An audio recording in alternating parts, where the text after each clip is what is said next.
Mic check, mic check.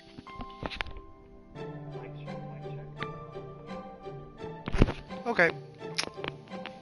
So, stream crashed at the 3 hour mark. That's on record. Since I remember the longest one was 40 minutes, so, well, that's new. At least it's better than 10 minutes, like with my failed Dead Space streams. I'll take 3 hours. So this will be a part 2 of today. Okay. And thank God I caught it right before I kept going. On the other hand, the House of Mirrors was a time-honored, beloved staple. Even within the confines of a classroom's dimensions, well-placed mirrors and well-directed light could both perplex and delight its visitors. And figuring in the cost of maintenance, a well-designed House of Mirrors could far outlive its labyrinth brethren. Even if both types faded in obscurity, they would remain a staple of what constituted an amusement park. However, that didn't mean that combining them would produce double the fun. Together, they transformed from entertainment into an uncanny realm from which those who dared to step within could never leave. In a similar sense, Kitsy's Mystery Tour Castle was the park's very own otherworld. Indeed, 5% of visitors ended up requesting staff assistance to get out. Modeled after European castles, it was greater than a football field in length, and the interior was further split into 3 floors. 2 floors above ground and 1 below, lined with mirrors from top to bottom, equal parts complex and vast. The maze demanded at least 30 minutes even from veterans. One visit was all it took to be struck by catapertophobia for hours. It was this labyrinth that now stood in Sojiro's way. 真っ暗ってわけじゃないな。電気とかついてるんだろうか。It seemed that Sojiro, unaware of what a House of Mirrors even was, concerned himself only with its lighting.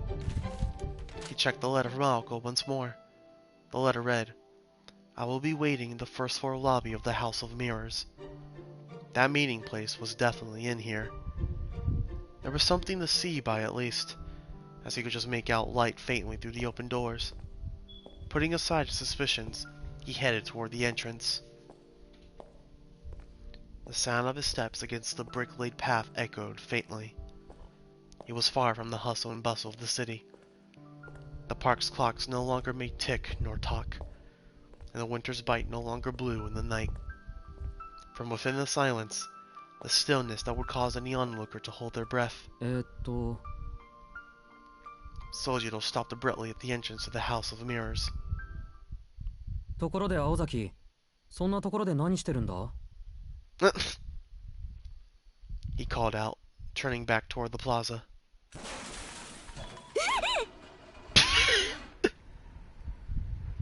A sound rang out, as if someone had dove behind a garbage can and it fell to the ground in their haste. A short silence ensued. For a moment, the abandoned park returned to its previous hush. Resigned to her having been exposed, the girl appeared from her hiding place.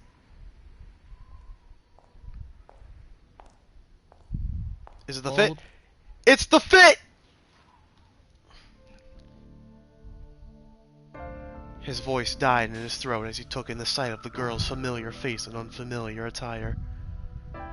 This Aoko, with her long hair flowing in the breeze, was different from the Aoko that Sojiro knew.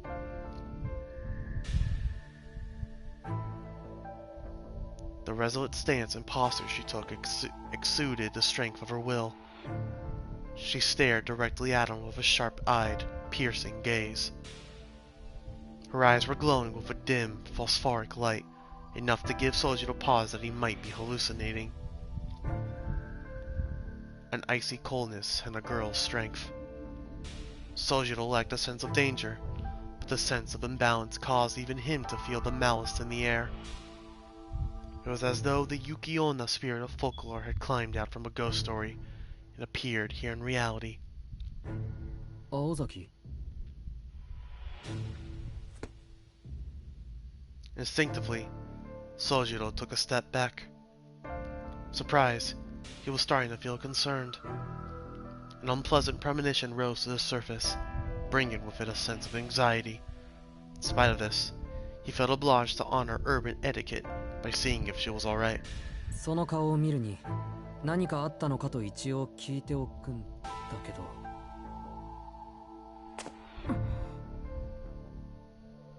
Without acknowledging him, Aoko took a step forward. Her figure, this atmosphere, Sojiro found himself recalling a recent memory. His twisted and knotted apprehension melted away and was replaced with a growing realization. The girl before him was very similar to someone he had seen before, that night in the park, though he had only seen her from behind. With increasing certainty causing him to swallow nervously, he noted that they might as well have been identical. 何をしていたかって話なら見ての通りよ。ここで獲物が通り過ぎるのを待ってたの。あなたが入ってから私も入って逃げ道をなくすつもりだったから。Aoko said, perturbed by the swift change in plans. そうか、待ち合わせ場所は合ってたんだな。Oh my god! This dumbass! Sojiro was mightily relieved that he had not gone the wrong place. It was unclear whether he felt confident about dealing with what was to come, or if he had simply failed to grasp the hopelessness of the situation. Aoko ignored his obtuse response and continued. 私はね、しずきくん。嫌いな人とか憎い人とかは人並みにいるんだ。ただ、ちょっと変なのが敵になるやつの条件でね。Cold emotion burned in her eyes. Her feet had already moved one step closer to Sojiro. Sojiro's sense of foreboding was growing stronger. Wondering if what he sensed was bloodlust, he retreated another step. Continuing as so, they maintained a distance of just 15 feet. 昔から私は嫌いな相手でも敵と思ったことはなかったの。でも逆に好きな相手を敵だと思うこともあった。理由は単純。She held her right arm out. The light about her was no illusion. 当たり前のことだけど、私は私の感情を生み出すやつが敵なのよ。Her arm moved again. It was instantaneous.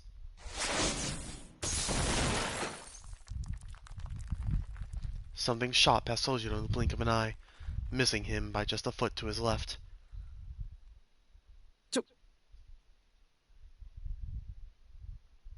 Before his eyes, a blue light, something akin to a fireball, had ignited from nothing.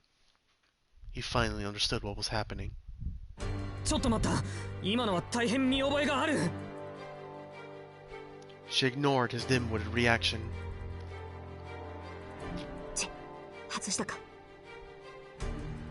Aoko muttered to herself. The fist-sized hole the blue light had made in the House of Mirrors crackled and smoldered. A shot like that could easily cave in a human skull in addition to burning it to a crisp. ああ、こんな射程で外すなんてアリスに見られたら自殺者ね。でもこれで分かったでしょ。二度目だものね、あなたにとっては。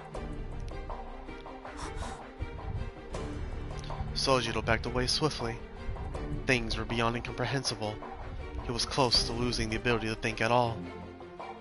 All he could make out was the figure of the dependable student council president, or at least what he had thought was the president, and the memories of the park that night 2 days ago. He had never experienced anything like this, though most people living in a civilized country would never seen anything like it either. A lethal weapon that could kill with nothing more than the pull of a finger had a way of spending the ability of its target to turn between not just good and evil, but dreams and reality, past and future. And the more peaceful someone's life had been, the stronger that suspension was likely to be.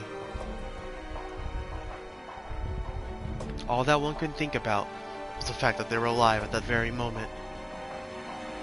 It was as if he was an unwritten character on a blank piece of white paper. There was no before, there was no after. There was only what came next. This was a very common thought process for anyone staring down the barrel of a gun. あ、命乞いはやめてね。意味ないから。でも、恨み事ならご自由に。殺す側の義務として一言一句聞いてあげる。By saying it was pointless, she made it sound more like she would not listen to what he had to say. However, Sojiro was in such a state of shock that it did not even enter his mind to speak up. All he knew, for reasons unknown, was that the girl in front of him wanted him dead. 嘘つきにも程がある。飛び丸のバカ、何がそんな生き物はいないだ。実際いるじゃないか、こんなお化けみたいなのが。Sojiro felt that if he had said that aloud, the second blast would come even quicker than the last, so he kept it to himself. His mental expletives stirred in his mind from paralysis to mere panic.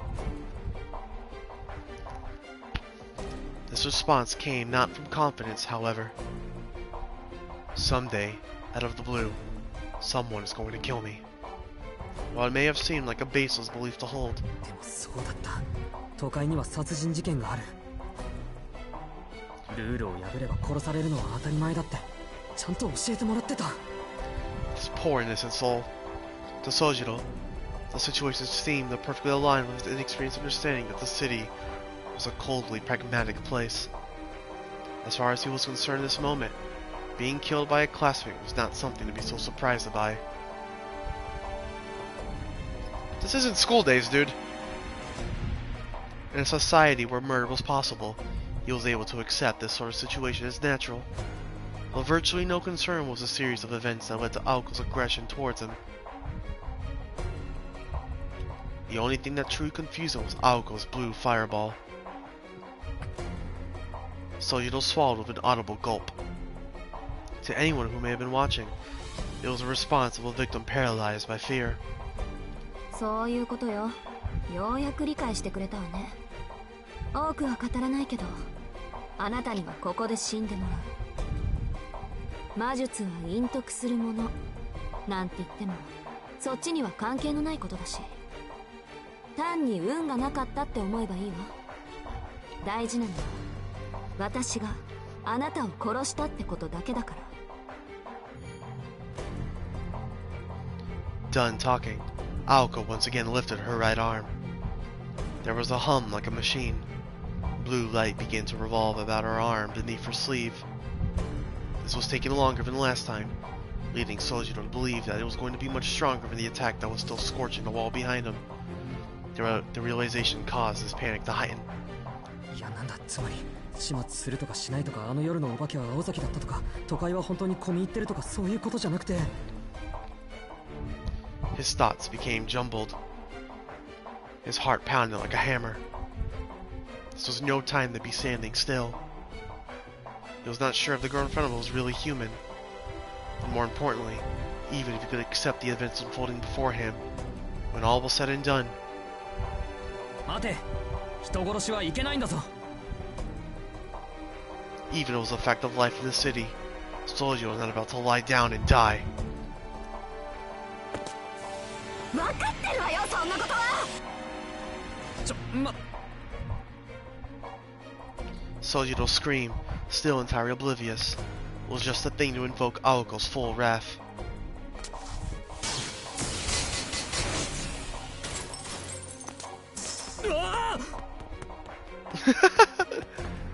Aoko fired a barrage of blue magical bullets.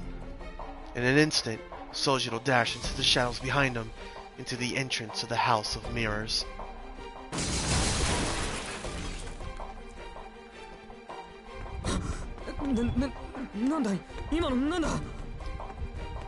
He darted feverishly down the hall. After a mere few feet, he was left completely out of breath. This was due to his shock at seeing yet another attack, fiercer than the first, that he'd never seen in his life. And because he couldn't shake the thought that if he had moved even a second later, he would be dead. He could not afford to stop. The sound of merciless footsteps closed in behind him. けど助かった。ここならなんとか。 He threw everything into his legs as he sprinted. A straight, narrow passage about 60 feet long connected the entrance to the main lobby. At this rate, if he could just make it to the lobby, he was sure he'd be able to find as many hiding spots as he needed. 助かった。 He arrived in a large, open space. This was the first floor lobby. There were 3 passageways. One led to the basement floor. One connected to the first floor maze. The other was a set of stairs leading to the second floor. Sojiro did not particularly care which one he chose, so, trusting his intuition, made a run for the first floor maze when he smacked his head into a transparent wall. 鏡。ええ、面倒だけどそれならフェアでしょ。追いかける方にも逃げる方にも有利不利がある。 A somehow cheerful voice echoed in his direction. There was no need for Sojiro to even turn around. In the very same mirror he had crashed into, he could see Aoko Ozaki's figure slowly approaching. それと1階の奥にある出口は封鎖しといたから。結界じゃなくて物理的に。やりすぎて封鎖っていうより瓦礫？土砂崩れ？どっちでもいっか。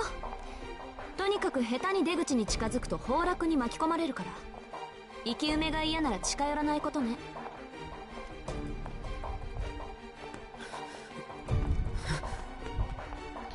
Panicked by the impending footsteps, Sojiro groped for the wall. He could see the stairs to the second floor.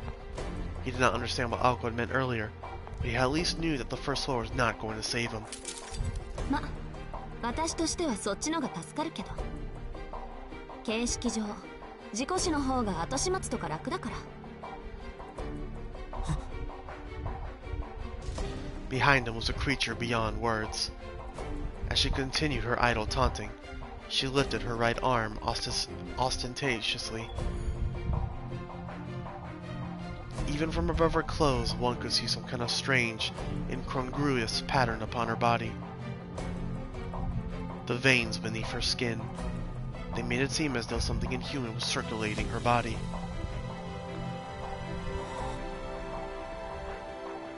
Whether out of pity or repulsion, Sojiro stopped for just a moment.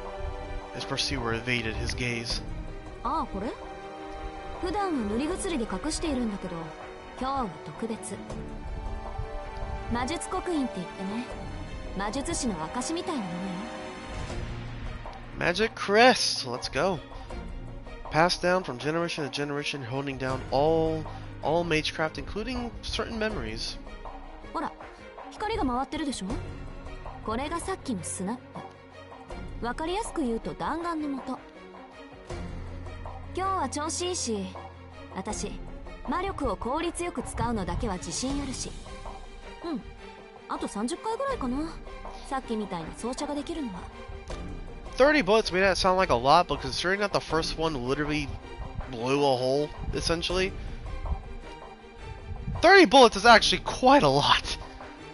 Like, that just shows how much mana you have.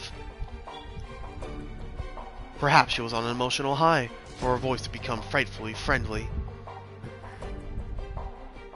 The substance of the conversation could not have been any more unsettling, however. そもそも何を言っているかよくわからないんだけど、青崎。わからない？弾数はあと30発ってこと。そこまで逃げ切ればあなたの勝ちよ。とりあえず今日のところはね。今日はって明日もあるのかな。Sojiro knit his brows. Aoko's expressions creased into a scowl at his behavior. Although he was panicking, it seemed that deep down he still did not feel the full weight of the crisis. She knew he still didn't get it. 宣言はしたわ。自由時間はこれでおしまい。まだ罵り足りないだろうけど、ま、その手の時間はキリがないしね。この辺りで諦めて。It appeared Aoko had prepared this theatrical dialogue ahead of time, not to allow her appointed time for futile pleading to give him the time to curse her, his killer. Such forthrighteousness was her modus operandi. With this victim, however, it was not going as she had hoped. とにかくそういうことだから。じゃ、狩りの時間と行きましょうか。Her voice was void of emotion, and her eyes ruthless as they bored into her prey. This time, Sojiro finally accepted that he was going to die.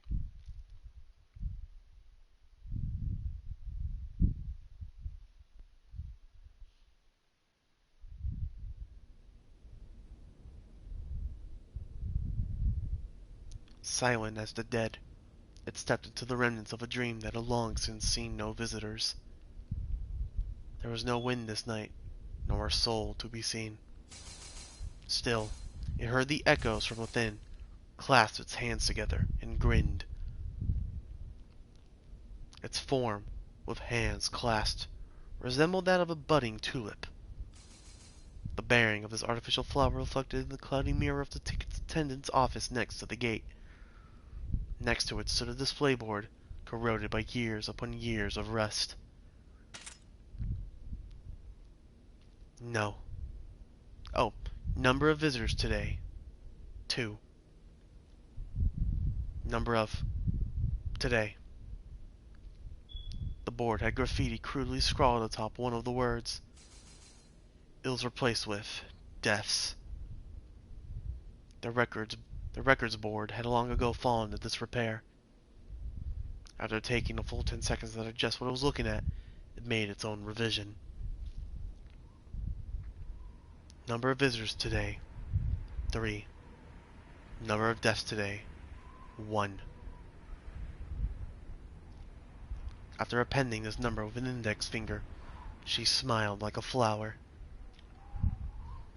Then she began to walk toward the source of the sound. It had been 10 minutes since his rhapsody had begun to echo from the House of Mirrors. The amusement park's entrance returned to as it were before, soulless.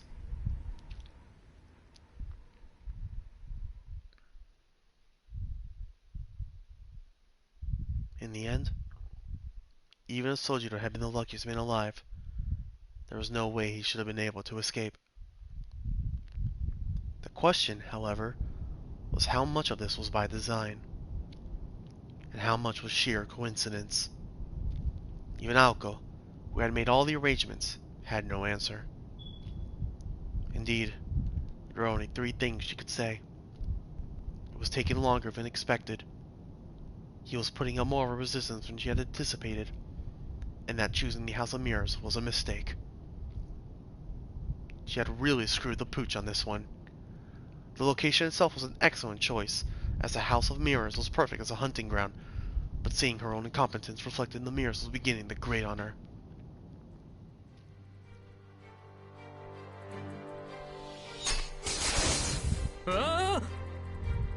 The moment Aoko's right arm began to glow, Sojiro made a beeline for the staircase in front of him. A strobing series of blue flashes lit the room behind him. The hunter calmly followed her prey, and the prey desperately ran for his life up the stairs. 注文通り。そうでなくっちゃお膳立てした甲斐がない。In stark contrast to Sojiro's frenzied escape, Aoko walked briskly up the stairs. She elected not to run after her prey in order to maintain a set distance. As she lacked confidence in her accuracy, the hardest thing for her to deal with would be if he charged right at her and went down fighting. But at a distance of 30 or so feet, he posed no threat. By the time her prey drew near, she could fire 10 shots and hit with at least 4 of them. Their positioning just a moment ago hadn't been ideal. At that distance, in the space that opened, if he flanked and rushed her, there was a chance, however small, that it could turn into a fistfight. Currently, Aoko's best weapon was the bullets from her right arm. If she was going to capitalize on that advantage, it was in her best interest not to close the gap between them. If there was a good time to approach, it was only after her prey had become exhausted and had lost the will to continue. Would she pierce his leg? Shoot him in the back? Or perhaps would he just give up after losing himself in the labyrinth? The hunt would end when her target sustained some sort of injury and became unable to run.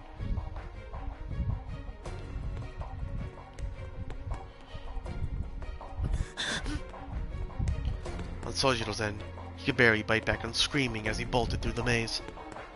Even running in a straight line had become difficult, much less searching for an exit.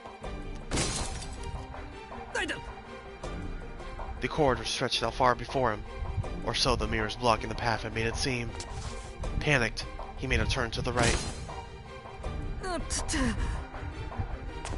Clutching his head in his right arm, Sojiro led with his left, groping through the air to see whether a wall was there or not. He dove down the hall to the left, narrowly dodging the bullets targeting his life.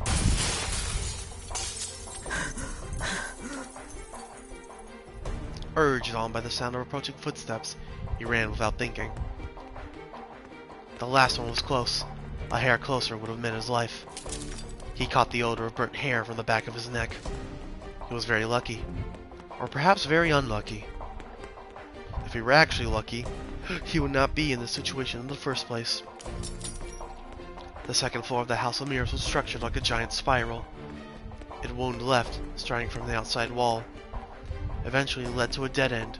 The more he tried to escape, the more cornered he would become, as though he were trapped in a twisted guillotine.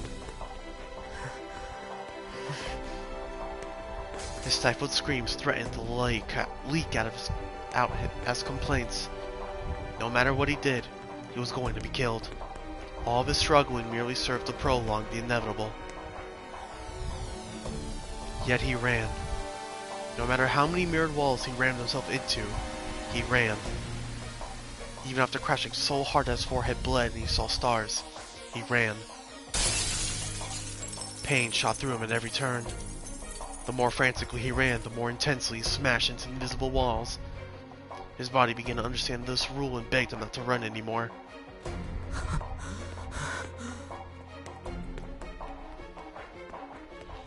His breath was already ragged after sprinting a couple hundred feet. No matter how he thought about it, this was not normal. This was way too crazy. This was all just a bad joke. If he turned around now, she would apologize to him for taking it too far. His mind had gone blank. As his body continued to slam to the mirrors again and again, his feet slowed as he began to believe that perhaps it was really all a joke. But then, he felt a chill. A touch of death upon his neck. It would not be an exaggeration to say that Sojiro knew this kind of terrible chill far too well. Ever since he had arrived in the city, he had come face to face with more than one or two near-death experiences. For someone who did not understand city life, his present predicament was not unlike what he experienced in traffic on the streets or the commuter rush on the station platform. He was far from an innocent babe unable to comprehend life or fear. Rather, everything he had ever known became irrelevant when he was flung into a completely different cultural sphere. Even society's promise of safety, something urbanites took for granted, were threats unknown. So he was used to this already. Though if he were to be honest, he was dissatisfied with some things. Things superfluous to necessity. This world was overflowing with valueless things, and they were all dangerous in some way.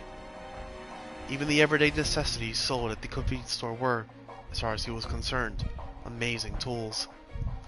Civilization had raised the standard of living so high that it numbed humanity's sense of danger. Yeah! The city's constant pursuit of wealth and convenience was a poison to a country boy like Sojiro.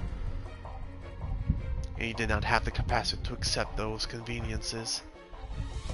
That it was possible for such conveniences to easily and subtly be misused and cause unintended accidents had always made him anxious. Why? He had to wonder why he was even here.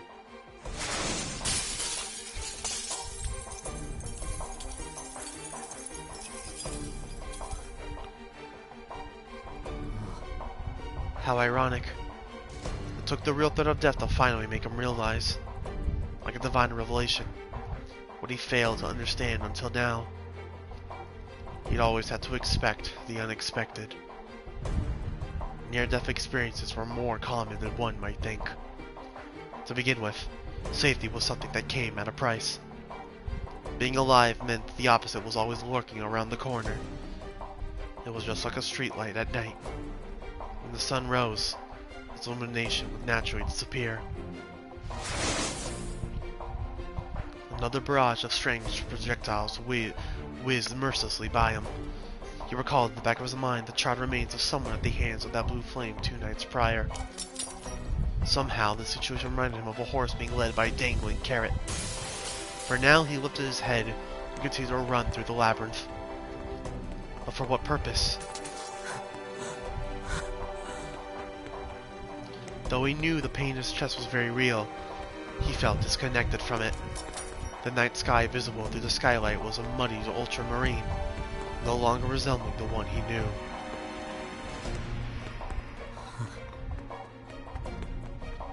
And managed to calm himself. Sojiro began to laugh in despair, as though something rather precious had been broken. Everything had become meaningless anyway. Even so, his legs somehow made their way forward at the sight of her reflection in the mirror. Like a game of cat and mouse, Sojiro fled through the labyrinth of mirrors. Then, after 4 minutes, that strangely unreal tension ended.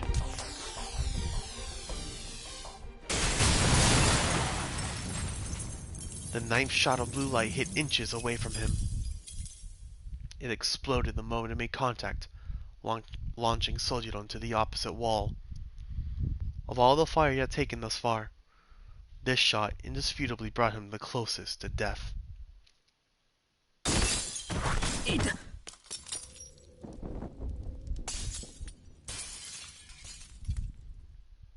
Groaning, he collapsed to the floor.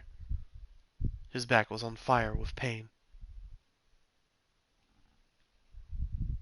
He was not bleeding, and was lucky he could still even scream. Yet, his body refused to move. Physically and mentally, he still had something to spare. The pain was not so bad that it was preventing him to stand up. It was just that there was a skylight above him, and he could glimpse the dark of the night sky beyond. The feeling that overcame him was a raw, selfish bout of grief. It was just so cruel to have to stare at that for the remainder of whatever short life he had left.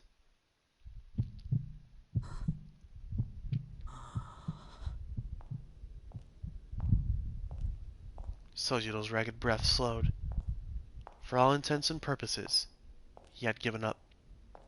He had given up running away from the sound of pursuing footsteps and perhaps even the problem at the root of everything. Akasha? 青崎に殺されるならいいかな。 Sojiro Suzuki felt things that in any other circumstance he would never feel. Incidentally, without exaggeration or embellishment, this was the only mistake he had ever made in his entire life. Staring vacantly into the night sky above, Sojiro listened as the footsteps drew nearer. Give up? It was the closest her voice had ever been to him. Perhaps feeling that he had really given up, she approached its collapsed form. In the dark, mirror-lined corridor, he could not make out her expression. Without a word, Sojiro raised his eyes to meet his murderer. 返事がないならそれでいいけど。調子狂うわ。普通どうして殺そうとするのかぐらい聞くものじゃない？ Aoko spoke from within the shadows. His eyes widened in bewilderment. Now that she had mentioned it, he realized that would have been the obvious question to ask. He had more or less picked up on the fact that he was being killed for learning some secret, but it was human nature to want to learn more. そっか。それはそうなるな。 A simple affirmation. His face was a mixture of resignation and a forlorn longing. He thought for a moment before. でも言う必要はない。聞きたくないんだ、そういうのは。 He responded in a mature, subdued voice.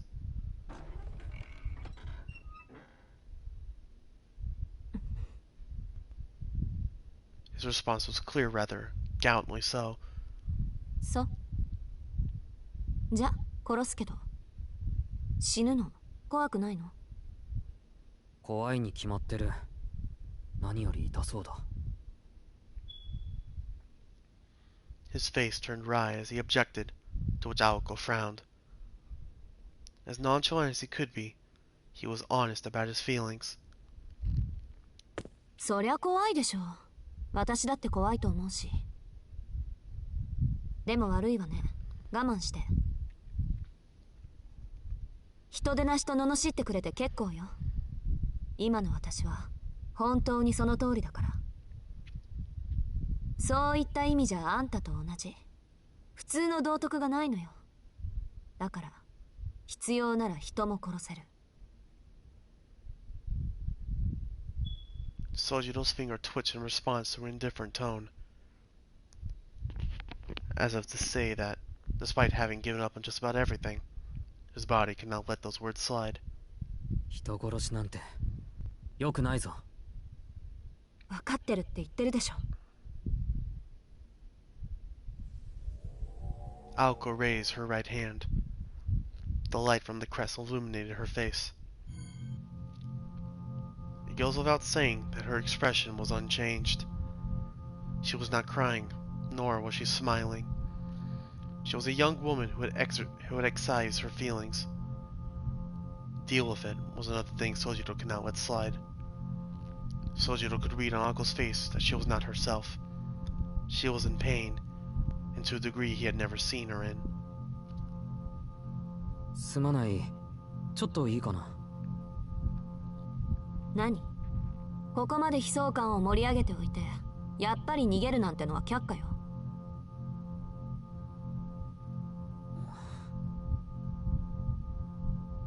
He unconsciously smiled at Aoko's ruthless counter and breathed a sigh of relief.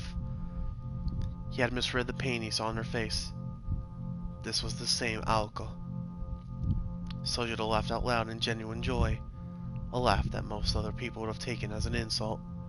遺言でも聞いてあげようと思った私が甘かった。っていうか、今の小バカにした笑いがあんたの遺言ってことで OK？ いや、そうじゃなくて、あそこにいる人は青崎の友人なのか？ Out of nowhere, Sojiro pointed behind Aoko. はあ？ Aoko thought that it must have been that old, overused distraction technique. If this had been a Japanese comedy act, this would be the part where she gave him a whack with a paper fan. But after giving it a second thought, she realized Sojiro didn't have the capacity for understanding old, or even new, tricks. あんた、何言って。Oh. Perhaps his honest disposition had been to his benefit. Without thinking, Aoko gave in to her curiosity and turned her gaze toward the direction in which his finger was pointed. And there, something that should not have been there in the maze. Something with a creaking, wooden smile. It was the ominous, creepy, uncanny figure of a girl.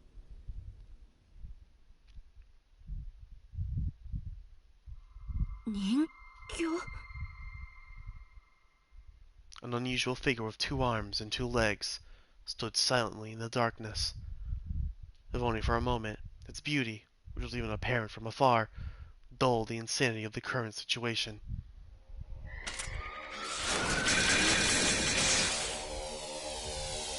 Zavania? Extend, extend, extend. The utterly unknown threat made Aoko freeze on the spot. Avoiding it didn't even occur to her. Humans possess intelligence and knowledge, but when confronted with the unknown, they fail to process what to do and...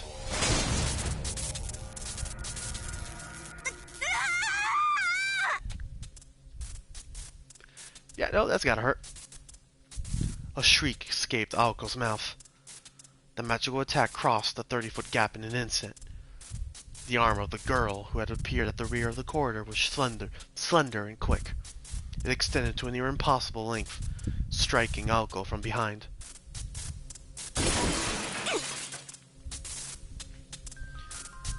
Aoko crashed into the wall as she fought back an anguished whimper. The attacker retracted her arm. Sojiro sprang to his feet. He darted to his side and used all the strength he could muster to get her to her feet. He could not believe how light she was. In Sojiro's mind, Aoko was an extraordinary individual. He had expected that if he were to ever touch her, it would be apparent she was far stronger than he. But in reality, she felt about as heavy as you would expect a 100-pound girl to feel. Meanwhile, that thing continued to reel in its arm, as if it were some sort of mechanism. Having extended more than 30 feet from the elbow joint, it clanked as it returned to its previous shape and size.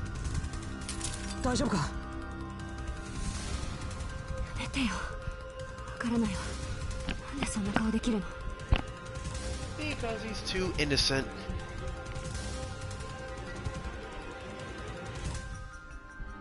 Hold up.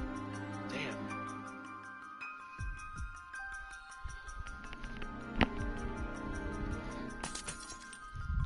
Aoko tore her hand away from Sojiro's.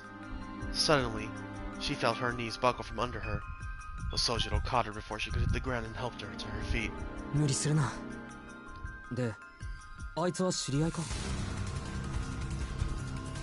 He looked back at the eerie shadow 30 feet away as it finished retracting its arm.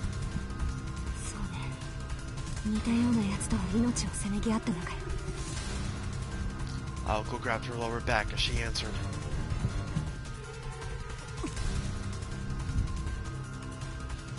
A searing pain shot through her.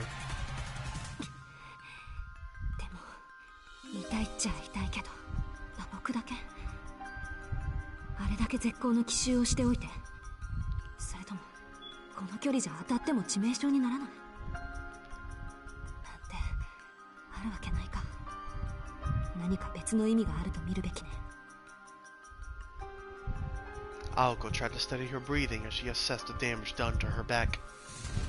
The pain was quick to fade and her breathing returned to normal.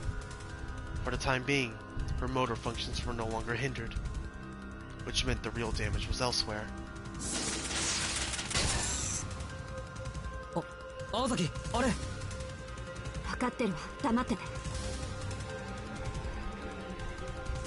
Blue light glowed across the gloom. The magical energy generator her breathing was accumulating in her right arm. If magical energy was the fuel, the formula was the igniter. For Aoko, this was little more than a reenactment of 2 evenings ago. Next time the puppet extended its arm, Aoko would fire a magic bullet as fast as she could. A battle at approximately 30 feet. As long as Aoko could secure a 2-second window, she could create a counterattack to end their duel. It made its move. With its head tilted down, there was no expression to be seen, and in the darkness, its apparent age was impossible to make out. To the two humans, the puppet was not dissimilar to a faceless ghost. Its left arm slowly came up with a grinding sound. Its movements were dull, as if the joints were rusty. The right arm, which had been extended earlier, hung at its side. Though the puppet's mouth was hidden by its long locks, the sense was that it was smiling.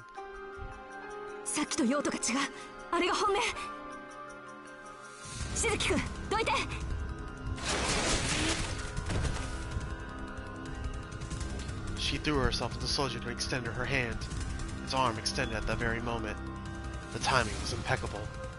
In a single second, Aoko's magic bullet scored a direct hit on the puppet's arm, reversing its trajectory and sending it crashing into the puppet's body with a violent explosion. Or at least, that's what would have happened like the magic formula had been invoked.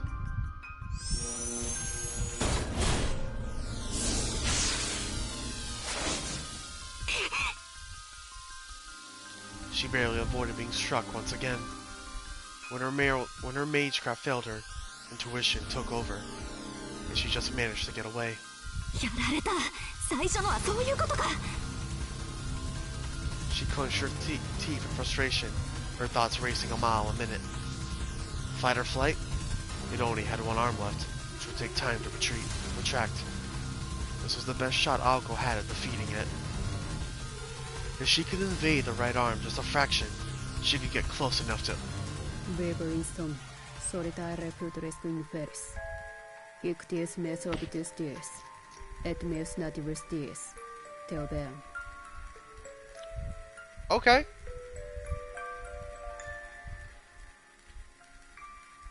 A crackle echoed through the corridor. The poetic murmurs contained enough magical energy for a mage to perceive. The verse itself was Latin, but it contained hints of the language of curses. Gunder. Originally, there were words meant to curse a hated adversary. However, Mea animae mortalis, otem eftuera negata sunt. Manes sum, animam definire ambiguum est. Teodi et am, conveniamus insomnio ipse.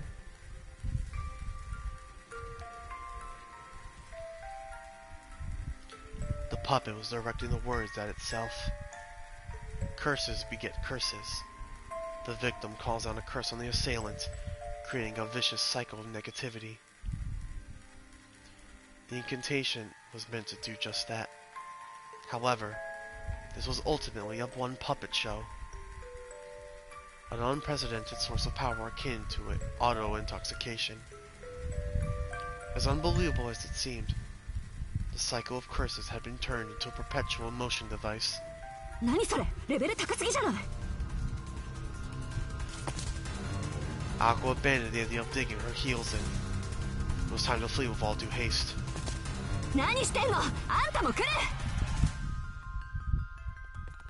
She grabbed Sojiro's hand and ran as fast as she could, deeper to the realm of mirrors. The crackling voice continued its murmuring behind them. Proximi mich negligentes ferunt, omnes nos peccantes fims, et omnes nos edem fims, omnes nos peccatores sums. Venit domum meum, lut simile somnium, et privere simile quotidianum, corporebo.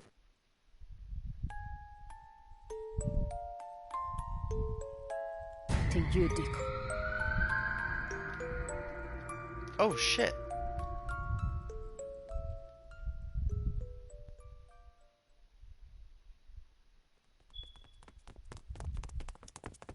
Aoko fought against the pain in her back as she ran through the mirrored corridor. She dragged Sojiro by the hand. 青崎、傷は？別に背骨が痺れてる程度よ。内臓は平気だし、出血もないみたい。 She cursed inwardly at how much of a mess she felt, though. Unlike Sojiro, Aoko did not run into any transparent walls. Thanks not to superior sight, but rather preparation, she hammered the layout of the building into her memory. 平気ってわかるのか？そりゃ自分の体だもの。身体管理は基礎中の基礎よ。 Aoko's matter-of-fact answer contrasted with Sojiro's nervous questioning. The corridor grew shorter with each and every left turn. At first, they were able to advance in a straight line for about 100 feet at a time. But by now, they were forced to turn the corner every 50 feet or so. あいつはあの夜の。多分ね。同じタイプだと思う。貴重なオートマタを惜しげもなく使い捨てるなんて、よっぽどお金持ちなんだろうけど。Or they're very skilled at creating them. Sojiro furrowed his brows. He was grateful that she was answering his questions, but baffled by the strange words she was using. 青崎ストップ。もう随分走ったぞ。あいつは曲がり角一つ分向こうだ。少し休もう。His words suggested that he was still concerned about her injuries. Aoko shook her head. Head.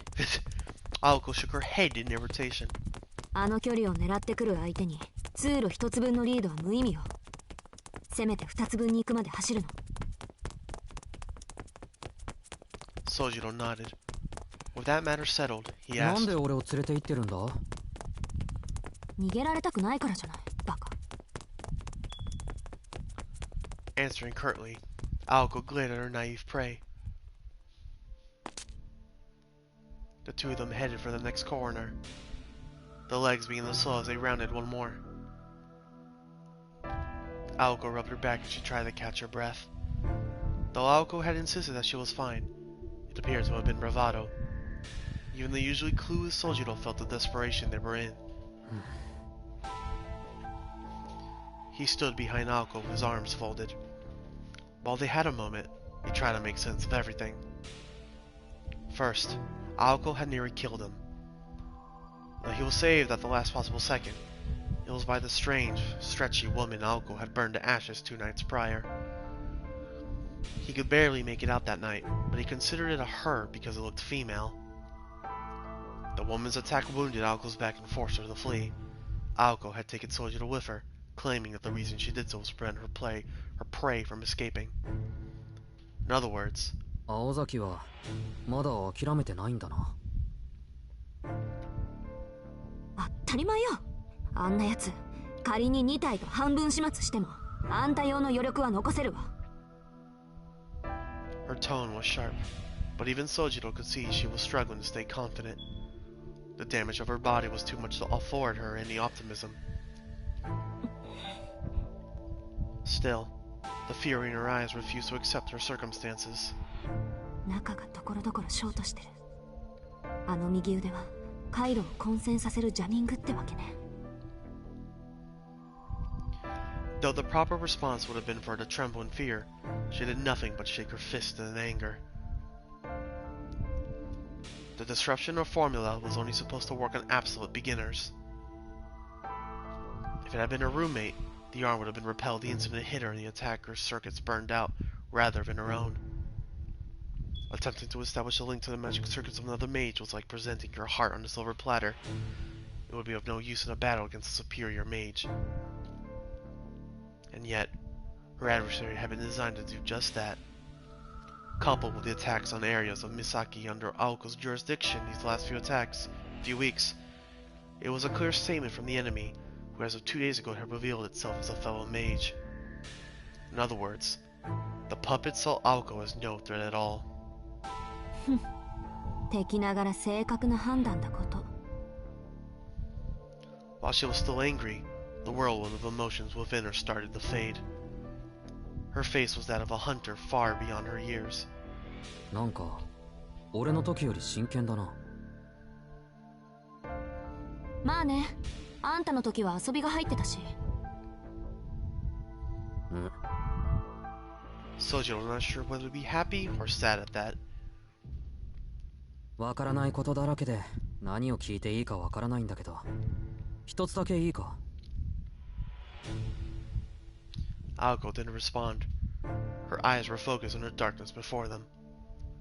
The silence was heavy, and the darkness was like a noose closing in on them.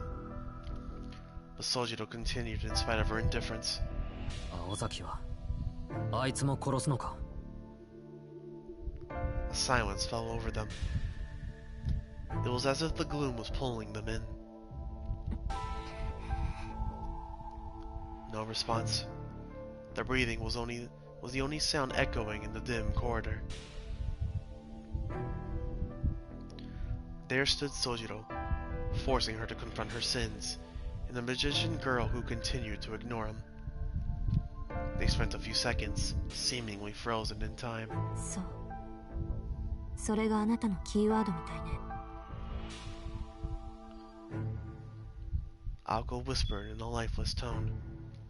Her sigh was tinged with both resignation and contempt. 何？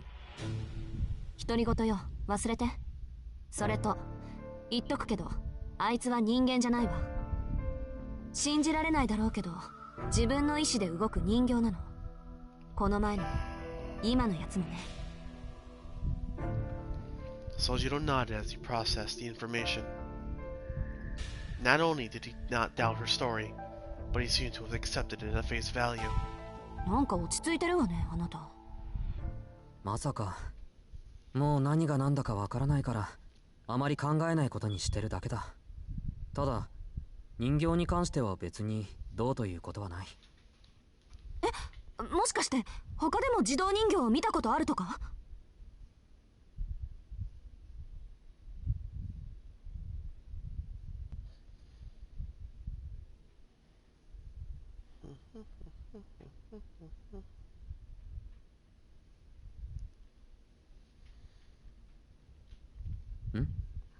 都会の人形ってああいうものじゃないのか？ Wait, what?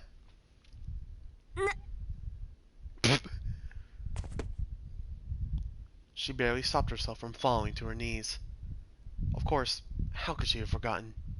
She was dealing with a bona fide natural-born moron. As a student who transferred from the isolation of the mountains like an endangered species, his utter lack of common sense rendered anything miraculous as mundane.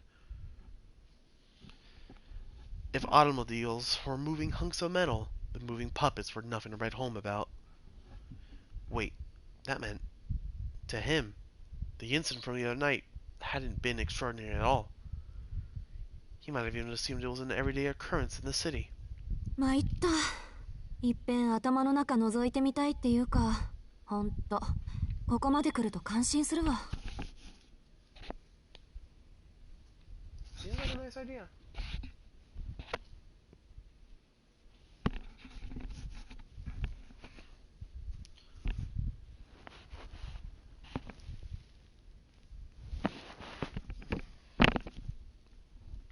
調子が狂うのも当然だった。普通は私に襲われた時点でもっと違う反応をするはずなのに。化け物とかお化けとかさ。でもあなたにとってはそういうこともあるで済まされてたわけなんだ。なんかバカみたいね、私。Her strained face returned to normal for a moment.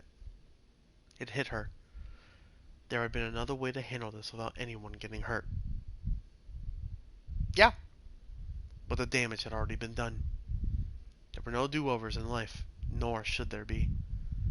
Her own mistaken assumptions had sent that situation spiraling out of control. But now that Sojiro was involved, she had to make sure that her secret was safe with him. Even if there had been another, better option, that ship had sailed.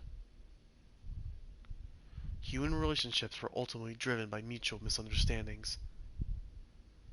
Like tapestries, woven from mismatched intentions.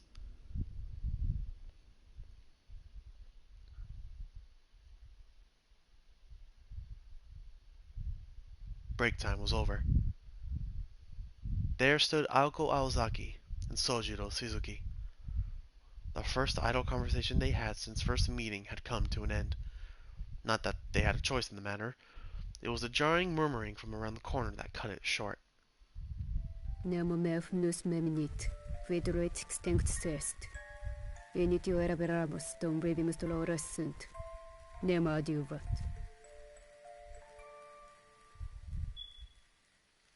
The enemy was just around the corner, visible in the mirrors parallel to it. 悠長に話してる場合じゃないわね。とにかく今は距離を。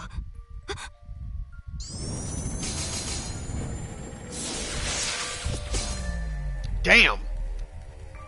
In contrast to Aoko's elegant blues, his lights were a malicious red. ガンダ打ち。 Yep, Gundam. Oh, but they bounce! Huh. I'm using that for inspiration. Hey Jai, take notes. There was a momentary flash of light before she even extended her arm. But the instant she saw the enemy, her dormant feelings erupted once more. さっきから邪魔なのよ。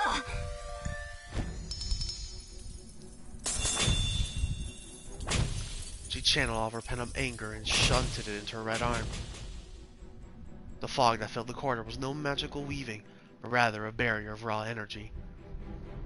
It was equivalent to setting blaze to 3 buckets of gasoline to create a wall of fire, in the hope it would stop an arrow in flight. If the puppet had attacked with its arm, it could have pierced such a wall easily, but because it eludes curses with no definite form, a wall of energy repelled the attack. While it was a huge waste of magical energy, It was the only means Aoko had to protect herself in that very moment. Fortunately, its protection was reserved to Aoko alone. Sojiro held his hand to his mouth. While the curse had been weakened to the point where Aoko could no longer feel it, it had plenty of effect on Sojiro, who was not a mage. As it understood this fact, the puppet turned its gaze from Aoko to the unanticipated human behind her.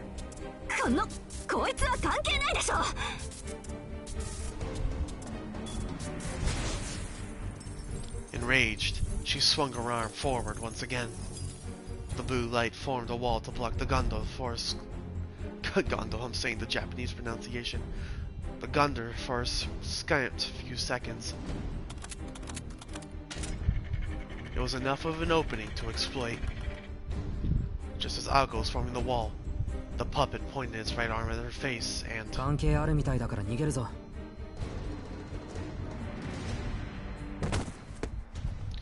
Before the rocket of death could be fired, Sojiro scooped her up into his arms.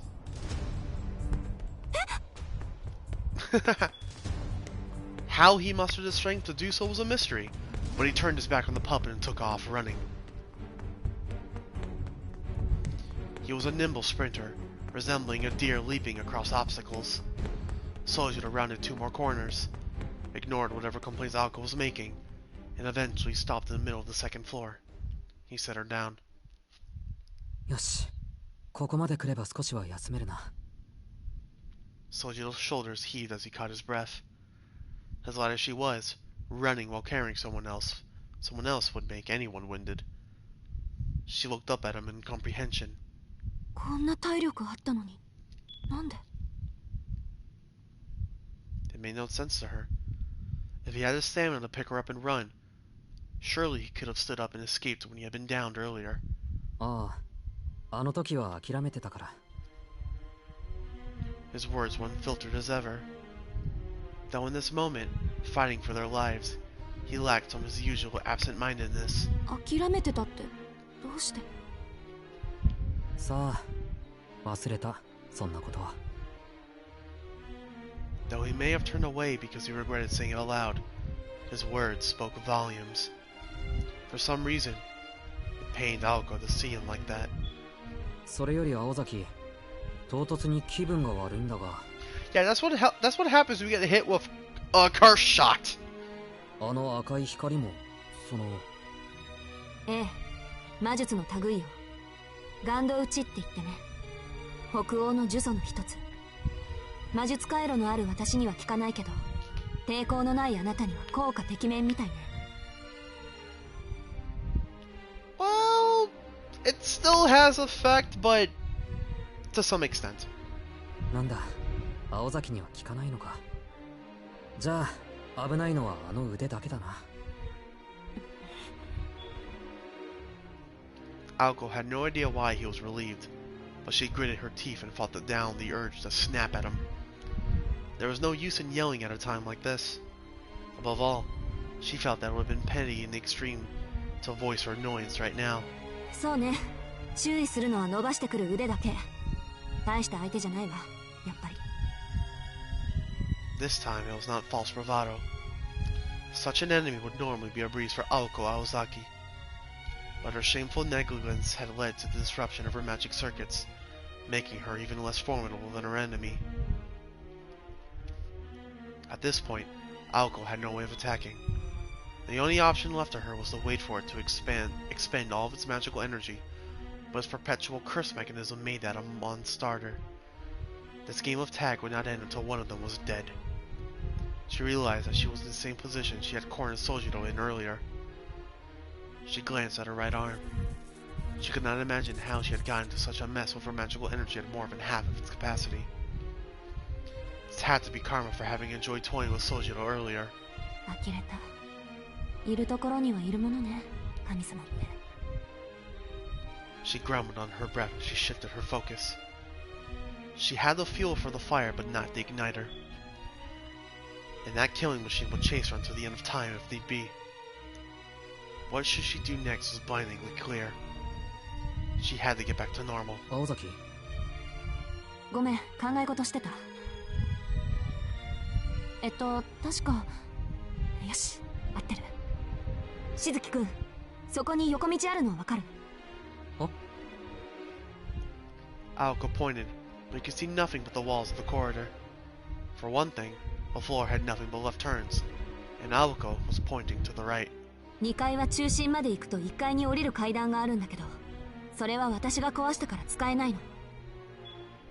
けどここの作りも意地が悪くてね。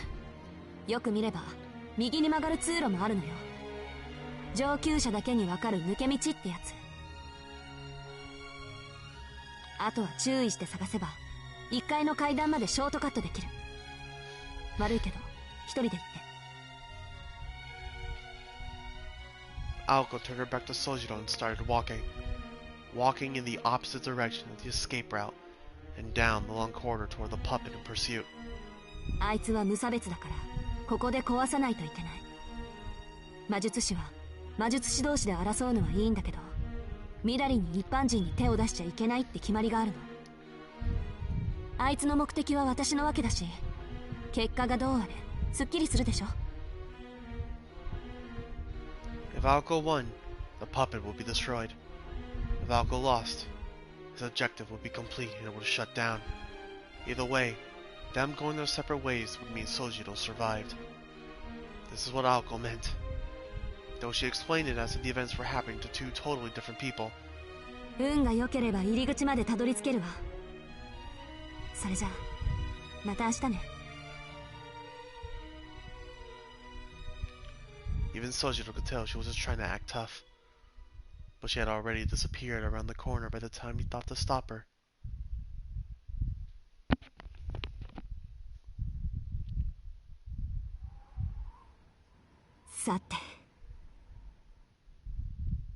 Mentally, Aoko bemoaned the disaster she was in. The quality of this puppet was on a completely different level compared to the one from the park 2 days ago. An auto-incanting perpetual motion machine was a rarity in and of itself. But this puppet was also equipped for battle with extending arms and Gondor projecting crystalline eyes. Oh? It was a first-class product that, if put on the market, would sell for hundreds of millions of yen. Although, that was only when factoring in its value as an antique. For the purposes of combat, it would have made more sense to mobilize a significantly less expensive familiar. To use such a precious commodity as a tool for murder marked this puppet's master as a completely different breed of crazy from the enemies she had faced up until now. Verbo insomni, solitare putoresque inferis. Ictius mers obitus dies, et mers natibus dies. Theoberum. 来たわね。 That's creepy. A sound of a crackling music box filled the air. The automata, animated by its own curses, approached. The corridor measured approximately 30 feet in length. Aoko lay wait in the round and set a corner further down the hall, anticipating the puppet's appearance. This was not to buy Sojiro time to escape. Far from it. Aoko had concluded that she couldn't make a break for it under the current circumstances. Even if she did try to escape and, by some miracle, made it out of the House of Mirrors, that was as far as she would go. Outside, with no cover, Aoko would quickly be overtaken and skewered from behind. As long as her magecraft was disabled, escape was impossible. Instead, she chose to force the enemy back. Her situation was not the most favorable, but neither was the puppet's.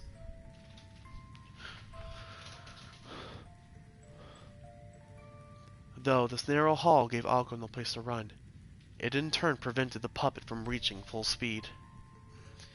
That was the weak point of this machine. Automata of its era had a tendency to struggle with minute changes in speed. セット。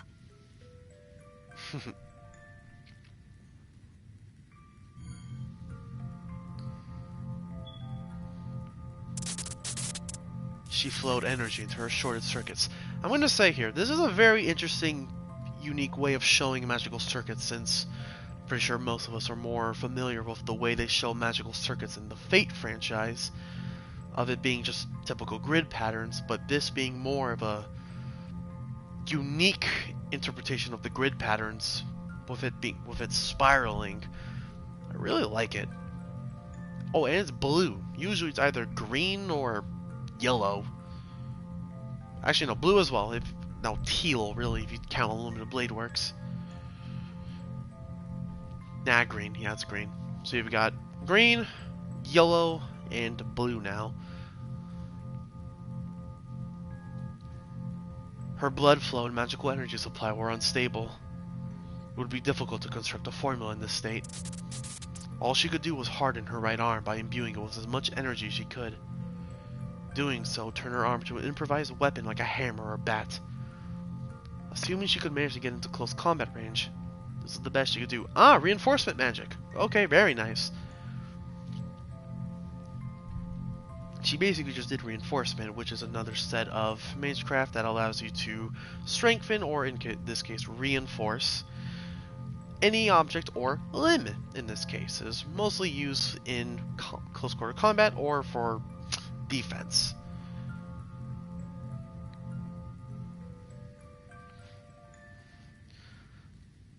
That still looks cool. All she needed now was a plan of attack. The question wasn't what weapon to use, but how to use the weapon she had. The simplest way would be to use the mirror's reflections to hide and rush the puppet from its blind spot, except for one major problem. It did not have a sense of sight in the first place. The puppet's view of the world around it did not stem from visual feedback, but from mapping the topography of its surroundings. In theory, it was the same as a bat's echolocation. The environment could be measured based on the emission and return of high-frequency sound waves. Those chants served as sensor pulses. As far as the puppet was concerned, the mirrors were no better than transparent panes, making even the thought of an ambush laughable. Okay, this is a good moment to pause for a split second just so I can go to the bathroom real quick. Be right back.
I have returned.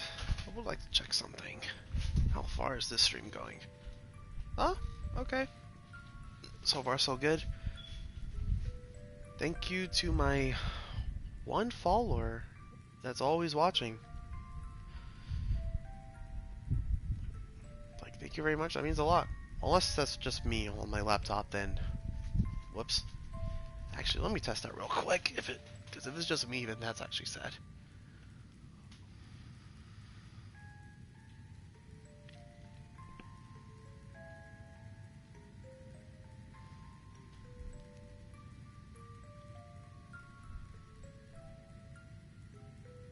Nope.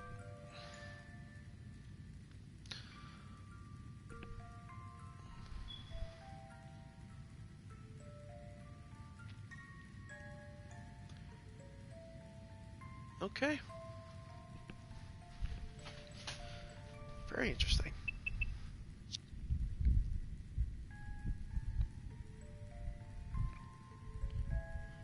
近づけば近づくほどよりリアルに察知される。本当は遠距離からの狙撃が最適なんだけど、ガンドを撃ってくるならフィンの一撃ぐらい隠してるわよね。Gondo was Scandinavian in origin and, considering its simplicity, highly versatile. It was most effective at impairing a target's health by pointing a finger. As a single-action magecraft, it was limited to only causing illness. But there was a secret technique said to be the greatest mastery of the Gondo shot. The Fin shot. It could do more than cause simple illness. It was a deadly curse that could stop the heart.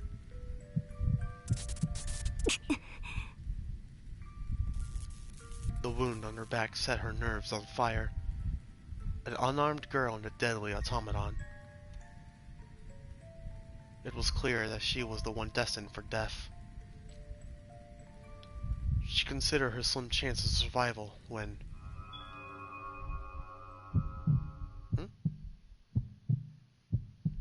A vision sent chills down her spine. Quietly, using everything she could to clamp down on the feeling, Aoko faced her all too familiar illusion. She clenched her teeth to keep them from making a deafening clatter. But there, the sensation of fingers crawling up her neck. Behind her, the specter stared and laughed. This alone made Aoko want to bolt. On top of it all, when Aoko tried to mentally simulate the coming fight, she estimated a 2 in 10 chance of dying in the first 5 seconds. 20%. At times, her predictions were harsher than reality. If Aoko fought the puppet 10 times, she would die twice. She could not stop herself from visualizing her own corpse. She imagined herself collapsing, crumpling under the puppet's curse. Her eyeballs swollen like a blowfish, blood and other fluids oozing from every bodily orifice. 1 in 5, 1 in 5, 1 in 5. A 1 in 10 chance of death was bad enough, but 1 in 5? It drove her crazy.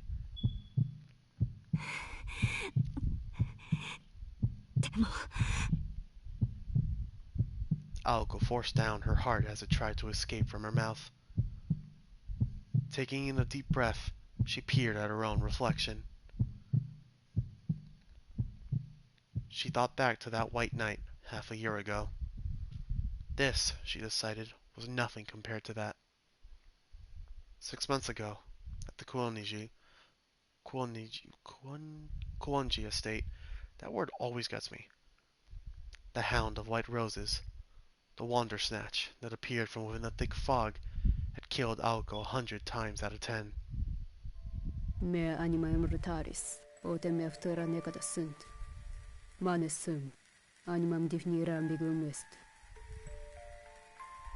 A dark curse shattered Aoko's daydream. It was only 30 feet away.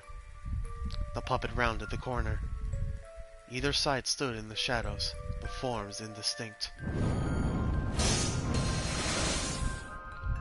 The puppet gave no warning. Without preamble, it swiftly fired a Gondo barrage. Just as Aoko planned, The curses fizzled as they hit their mist-like barrier of magical energy. The protection will only last a few seconds, giving her just enough time to...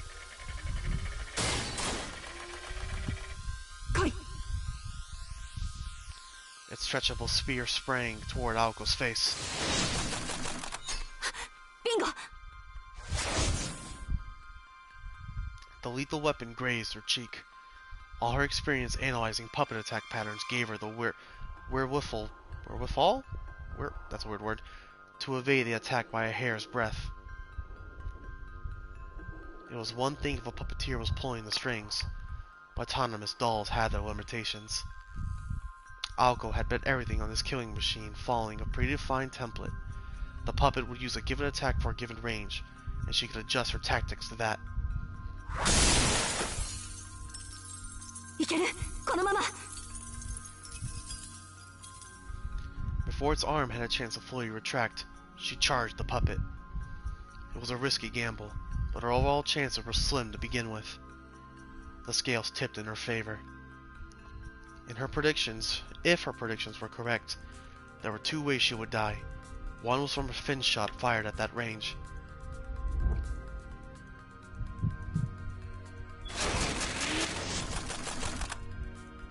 And the other was if the puppet's attack pattern was beyond her ability to foresee.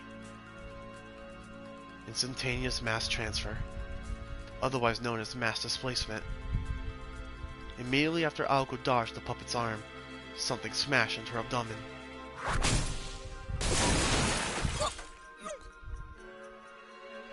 The head-on collision from the shoulder felt like a rocket. But where had the ability to propel itself come from?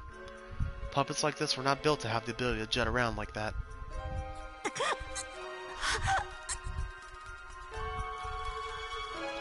Doing everything in her power to stay conscious in spite of the pain, Aoko could just make out what had happened.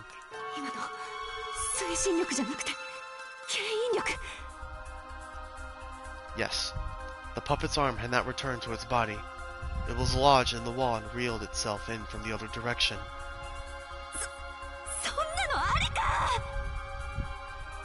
Swallowing her surprise, she hastily pulled herself back up. Her abdomen, specifically her diaphragm, had been dealt a significant blow. The attack left her disorientated. Thankfully, the puppet was surprisingly lightweight. Her bones and organs were intact, and she had sustained no life-threatening damage. She was having a hard time breathing, however. She was shaken, though she managed to keep her calm. In another 2 seconds, she'd be back on her feet. No, that was 2 seconds too long. She told herself to calm down, that she was already calm. She'd only briefly lost her bearings. She was fine. She could recover her breath and her vision later, if only her body would move. Indirectus non necessaris est, quisque escat. Nostro ablat fit. Ratio fit tantum est. Dolores nicium cerebrum fit. Above her, Aoko could hear the warped noise of a powerful force. 足動け。でもどっちに行けば。 She could once more feel the touch of death. Eis salvatio, eis salvatio, eis salvatio. The puppet was so close that Aoko could reach out and touch it. That also meant that it could reach out and kill Aoko. こいつの右腕の死角に入れる。 By intuition alone, Aoko rolled over to the puppet's right flank. Its arm was still embedded within the wall. From here it could not attack. She had made the right decision, and her dizziness faded. Intellectus non necessaris est, quisque escat. Nostro ablat fit. Ratio fit tantum est. Dolores nicium cerebrum fit. Aoko pulled herself back up. It was her turn.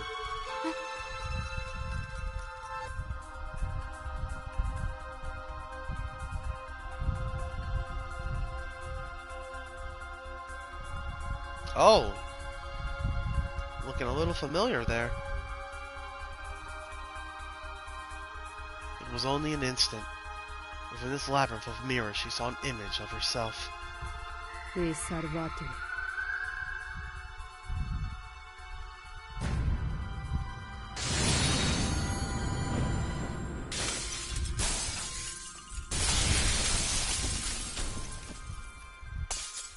blinding, brilliant light flashed.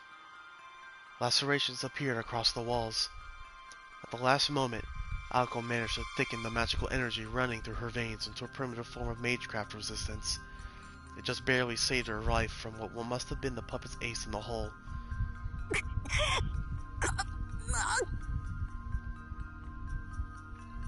The puppet bore a striking resemblance to Aoko. This powerful curse was not satisfied with stopping Aoko's heart, but destroying her entire being.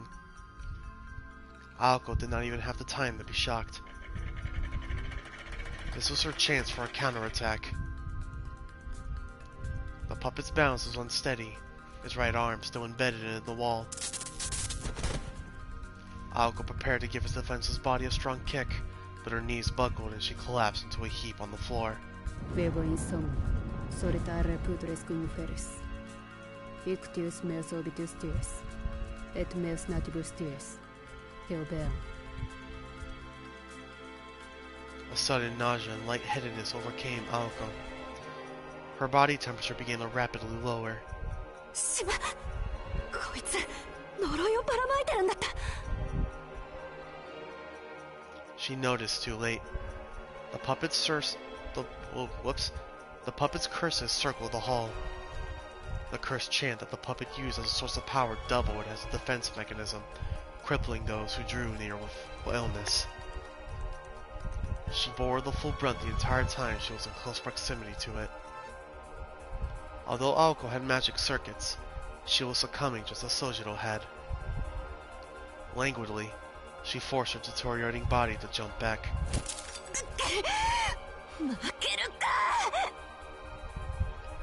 With all the energy she could muster, she forced her way past the exhaustion caused by the curse.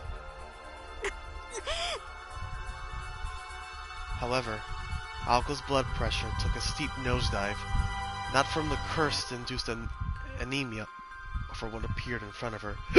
Oops, excuse me.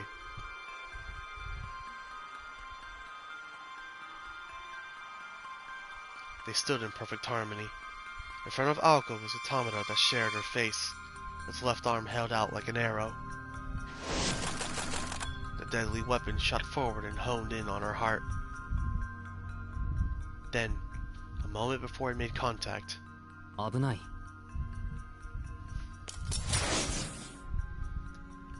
the moment she heard that fearless voice, completely out of place in the storm of violence, Aoko's body was pulled forcefully to one side. Once again, the extending arm cut through empty air. While Puppet quickly retracted his left arm, Sojiro took the brief opportunity to take Aoko by the hand and flee at full speed.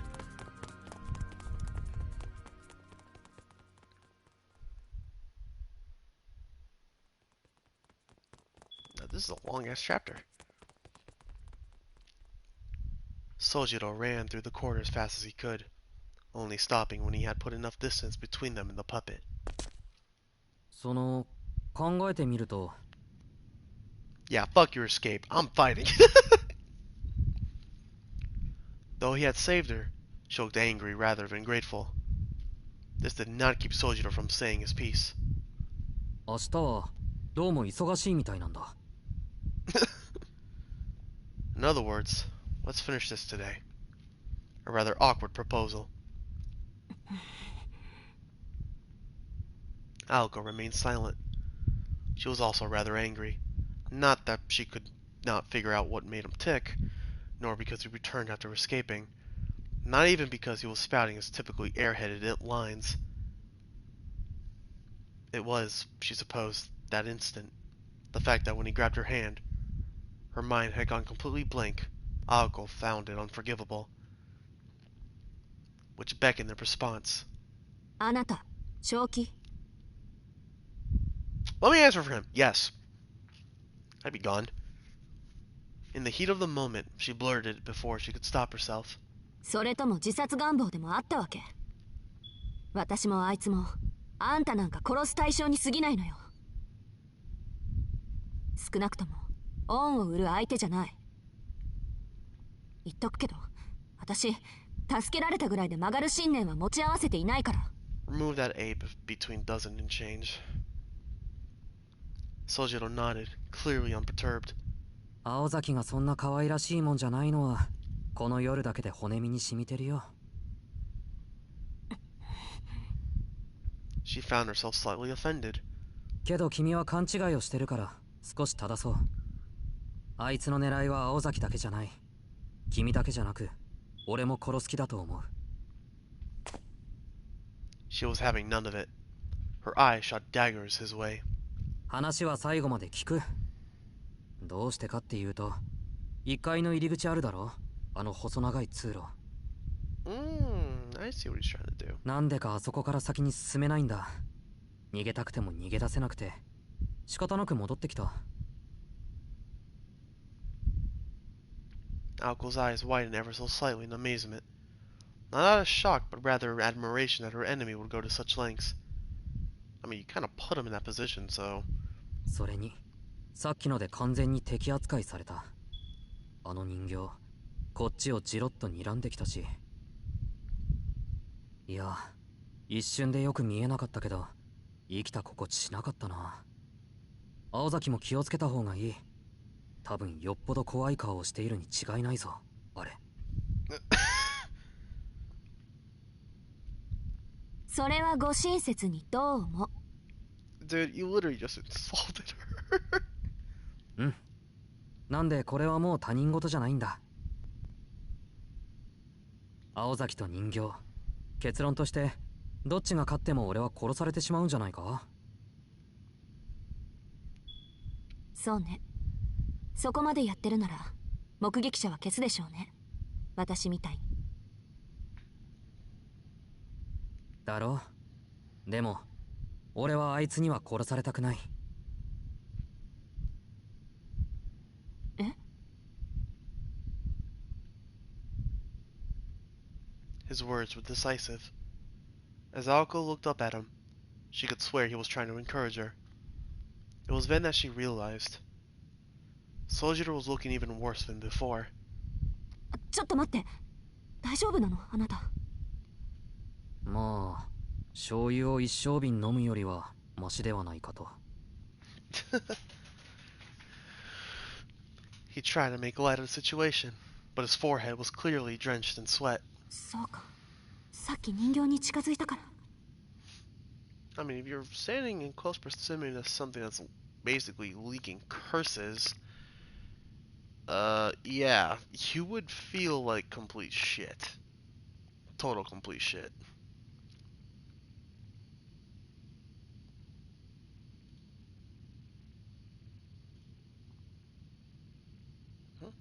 Fluid module, hold up. What's my laptop doing? Refresh this page real quick. Work correctly, laptop. Okay, stream is still up and working. That's good. That's good. Quick check. Okay. How could he possibly be able to withstand a curse that made even Alco nauseous? She bit her lip, annoyed at herself for not noticing this earlier. Sojiro was such an airhead that she hadn't even paused to consider his plight. 下で隠れていようとか思わなかったの？その方がどう考えても安全でしょ？ She really could not understand him at all. それは青崎が言うセリフじゃないな。でもまあ長話をしている時間もない。そろそろ追いついてくる頃だ。 He turned to look down the corridor. The crackling sounds of a music box could be heard creeping forth from the darkness. さっき1階にて考えたんだ。君がやられても俺は殺される。ならまず奴をどうにかするべきだ。あなた、何が言いたいの？ She asked a question to which she already knew the answer. She did it to put him to the test. If he wavered even a little, she would have killed him where he stood. 提案。あいつをやっつけるのに協力したら俺のことは見逃してくれる？助けられたぐらいじゃ信念は曲げないって言ったでしょ。それにあなたに何ができるっていうの？それは青崎が考えてくれ。得意だろ、そういうの。The commander who had the overall picture was responsible for delegating roles to their teammates. It was futile to depend on someone who was unable to grasp the situation or evaluate the enemy's strength. Sojiro was proud to share that he knew this. He spoke the truth. Aoko was the only one who knew both Sojiro and the automata. That was why he pointed out that following her orders to the best of his ability was the only thing he could do. It may have seemed as though Sojiro had surrendered his capacity for self-thought, but in fact, in accepting that he was helpless, he was in fact giving Aoko his complete trust. じゃあ、私の指示に 100% 従うってこと？ I mean, pretty much. ああ。それに、これは恩とか義理の話じゃない。一人だと分が悪いから二人でかかるだけだ。善意でも好意でもない。取引って言わないか、こういうの。Oh, excuse me. It's a transaction. You help me, I help you. There we go. His eyes sparkled, as if this was bartering in its truest form. まったく。 This child must have learned that from Tobimaru, Aoko thought. Though she refused to let him see it, underneath she cracked a smile. Sure, he had gotten the best of her just now, but there were times when defeat was not the worst outcome in the world. 労働と報酬ってわけね。それなら理にかなってる。うん。言いたくないけど。She relaxed her shoulders and sighed. Her face cracked into a wicked smile, as if her fears had suddenly washed away. それ、結構私の好みよ。Aoko repaid Sojiro's trust in equal measure.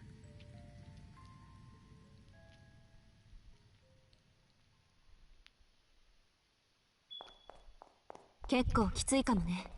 あなたの役目。This is a long-ass chapter, damn!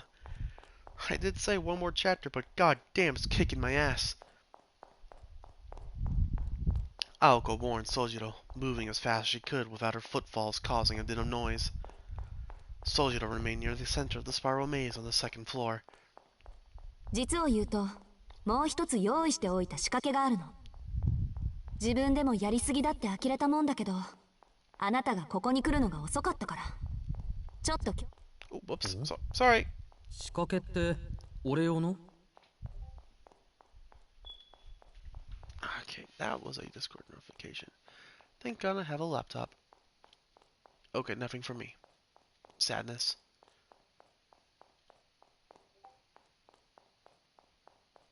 Okay, where is all that coming from? Okay, must be that. Diver's Hub? I can't tell. Pretty sure she fell asleep. That's good. She needs her rest. Most of them do. Pretty sure everyone's asleep by now. Sojiro tilted his head like a squirrel as Aoko freely discussed the final ace up her sleeve. 地下の柱に着火型のちょっとした魔術式を刻んでおいたの。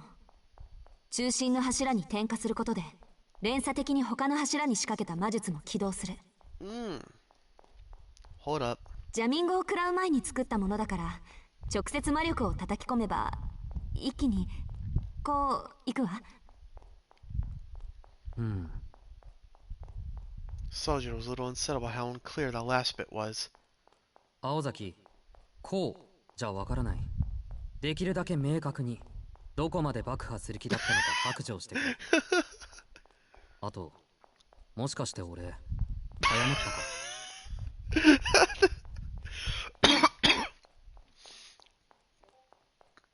いや、その単なる保険っていうか。What better way of insurance policy than just, making a bomb? Yeah, that's the best insurance policy. Kids, don't take this to heart. Don't take this to heart, kids. 追いかけっこの途中であんたを見失ったら、いっそ建物ごと爆破しちゃおうかなって。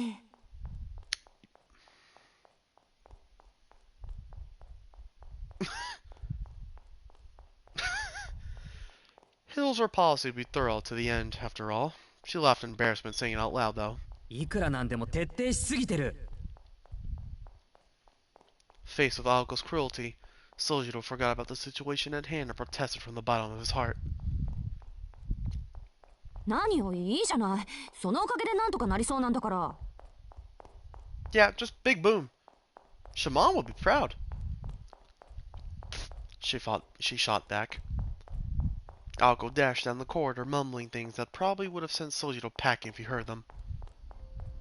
The strategy was simple.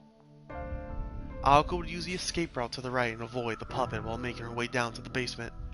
Upon reaching the central pillar, she would infuse a formula she had prepared with magical energy and escape. Once ignited, it would take about a minute for the chain reaction to spread throughout the whole House of Mirrors, and another minute for the building to collapse. She would be cutting it a little close, but because she had committed the maze to memory, she was sure she would make it out in time. Aoko assumed that the chain reaction caused by the pillar would clear the barrier that the puppet had placed at the entrance. And even if it was strong enough to withstand the blast, it would not be able to stay standing once the foundations buckled. Sojiro's escape was assured as long as the formula in the basement was activated. Next came the most important part. The automaton was at a disadvantage in the obstacle-laden house of mirrors and was unable to move at full speed. It was near the center of the second floor. When the building collapsed, it would be caught up and crushed by it. So the problem was keeping the puppet on the second floor, so Aoko could make it down to the basement. 当てにしたからね、しずきくん。せめて3分ぐらいは引きつけて。Ideally, he would be able to keep it busy until she could activate the formula. If that failed to work, him luring it down to the first floor would be the next best thing. She understood perfectly well the danger she was putting Sojiro in, but his lucky streak and running speed were nothing to scoff at. ただ逃げるだけなら、もしかしてとんでもないことをしてくれるかも。あいつ。Aoko made her way through the hidden passage of the maze, her hopes pinned on Sojiro.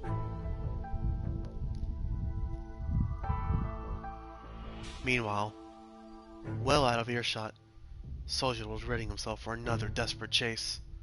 He calmed his beating heart, using a method of his own making. What mattered most was that he remained calm. The plan was simple enough, and Aoko's orders were succinct. What is that word? Succinct? Succinct? And easy to understand. 10メートルぐらいの距離を保って、できるだけゆっくり通路を3、4周すること。横道は鏡のつなぎ目で覚えて。ここなら左回りで6、3、7、2枚目にあるから、そこをぐるぐる回ってれば比較的安全よ。It was essentially a looping marathon. As long as Sojiro maintained a distance of the puppet's extended arm and just enough that she could continue to track him, she should continue chasing him indefinitely. Simple though the task was, Sojiro was putting his life on the line as bait. And then there was the final order to run as fast as he could to the exit when the building began to sway. 結構じゃなくて、かなりきついんじゃないかな、これは。And here comes the automaton. He nervously stuck his head out from around the corner. He could hear the sound of the music box from the other side of the corridor. First, he had to make eye contact with it, then head through the shortcut on the right, and begin their game of tag.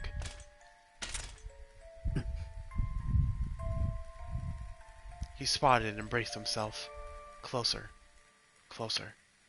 Fearing that her arm could fly at him any moment, he went over Aoko's instructions in his head. あれ?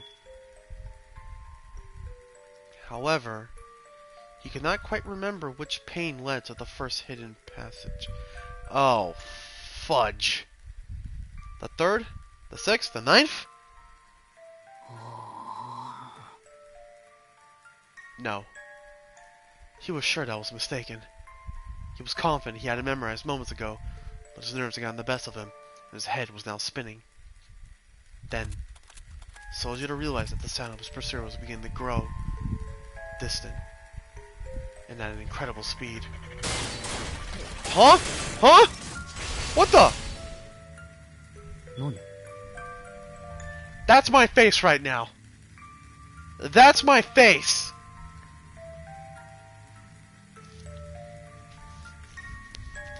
The unusual silhouette of the puppet astonished him. Before it had taken the form of a beautiful girl, but now it made a bizarre transformation and returned to the first floor to pursue her primary target. いや、それは。 What the hell? Sojiro was no longer sure what to do. With not even the time to mourn his failure, the puppet had vanished out of sight. I'll be a help, just let me go. Or so he had said, but now he could not follow through. さて、自分はこれからどうしよ Alone, he tilted his head in frustration. He spoke into the darkness as if Aoko would be there to answer him.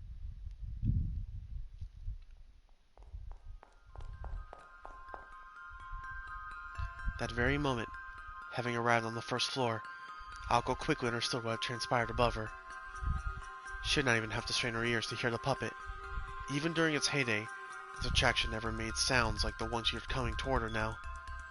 There was the sound of despair, as a horde of monstrous hedgehogs were scraping their way past the mirrors in her direction. あ、もうドジ。3分どころか10秒持たないってどういうことよ。 Rather than buying her time, Sojiro had in fact stolen hers. She dreamed of cursing him for failing to fulfill his one job. 複数の足音。ってことは、二足から多脚に切り替えたのね。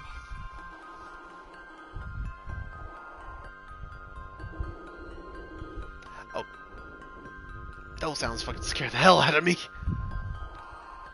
The echoes made it sound like the footsteps of dozens of feet. To Aoko, it sounded like a giant six-legged spider tearing its way down the corridor. Ugh. I don't need to see that image. It was little wonder that it was so much faster than before. His perception of its surroundings through echolocation was of particular use in the dark. Ooh, excuse me.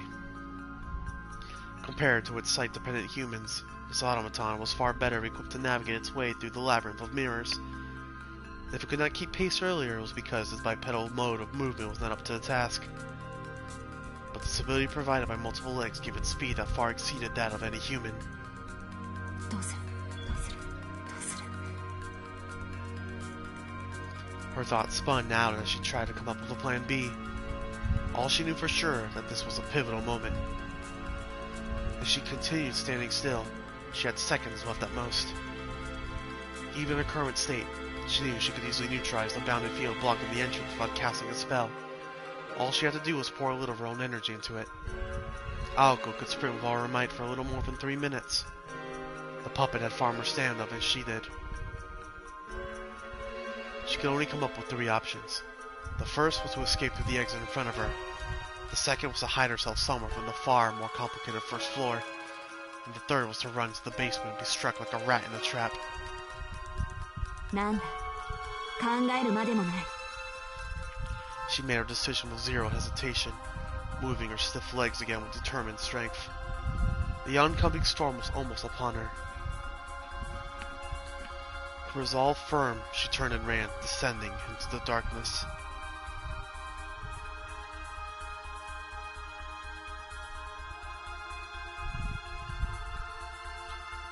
No matter what, a finale should be glorious.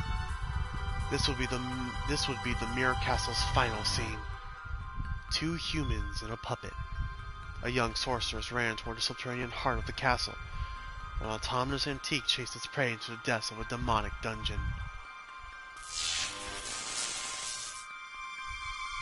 A minute later, a faint blue charge would ripple through the castle. This was the main pillar in the deepest depths of the basement. The pillar itself was not there to support the castle structure, but it would serve nicely as a symbol to which the girl thrust her fist with all of her magical energy.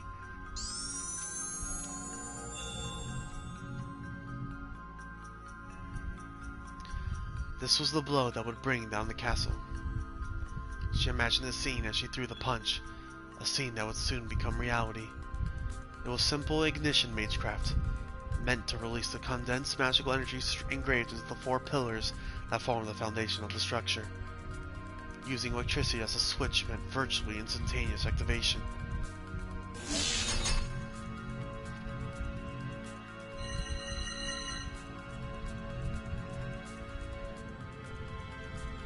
Swift and elegant, a hammer of destruction descended upon the castle of dreams that stubbornly resisted its fate for 2 years.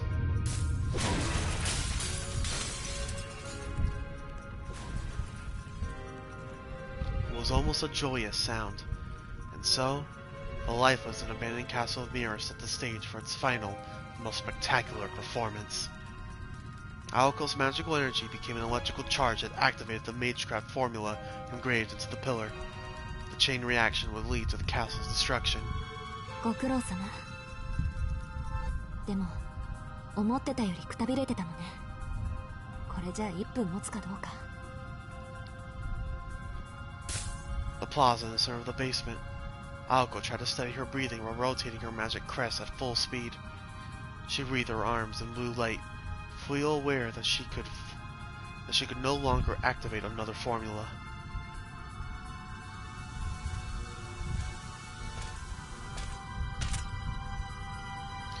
Her labored breathing refused to settle. She stood at the center of the basement. Without being spotted even once, she had managed to make it all the way to the central pillar. It was a 100-meter dash in 13 seconds flat, undoubtedly a new personal best. She spurred on her weakened heart, knowing full well the fate that awaited her. 入れば追ってくる。地下に行けば逃げられない。当然よね。最後まで逃げ回ろうなんて虫のいい話だった。Hindsight was 2020. The castle was only a minute away from collapsing completely. If they stayed here, they would both be crushed by the rubble. The puppet certainly did not care. For no life of its own, its sole concern was the elimination of its target, Aoko Aozaki. Indeed, the enemy had been willing to die from the start. She resented her own lack of resolve.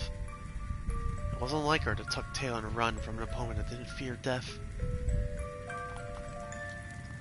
Vivo insomni, solitare plutoris quiniferis. Ictius meus obitus dies, et meus nativus dies. Teobeam. Not the worst thing I've seen, but Jesus Christ. そもそも自爆覚悟じゃないあれ。六足歩行とフィンの一撃は使いすぎよ。もう呪詛による魔力補給じゃ間に合わない。Such a perpetual motion device was only as good as its ability to regulate its energy consumption.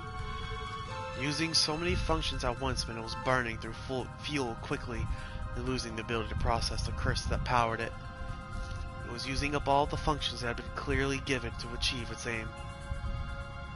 This was the pride of a tool. If such things could have ego, those endowed with sentience could never hope to understand.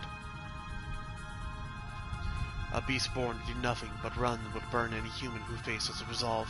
ほんと、もったいない。こういう無茶をするのは姉貴だけかと思ってたけど、いるところにはいるもんね。But Aoko did not intend to sacrifice play here. She respected her adversary now. She was done regretting her choices. There was no time to waste. 行くわよ。ここできっかり。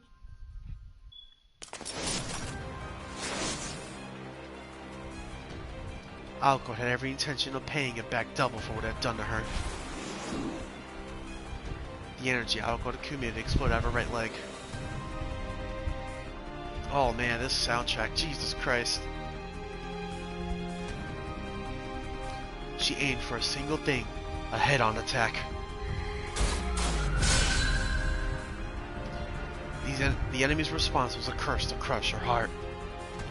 A curse that would rend Aoko's heart and destroy itself in the process.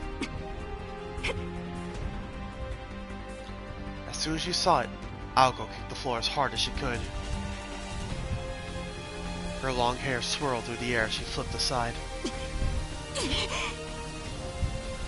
This lateral move almost sent her tumbling to the ground, but a quick swing of her arm allowed her to regain her balance. A shot grazed her arm. With the curse scorching her left shoulder, she did not flinch. Aoko knew she could hold on as long as she continued to avoid a direct fin shot. Snap.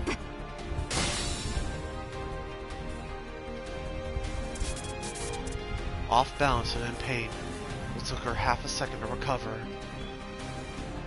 The moment she raised her head, she deflected attack with a fist full of magical energy. No. If the puppet had a will of its own, its eyes would have popped right out of its sockets. It would have been floored, shocked at the strong will that allowed this girl to perform a series of moves like this.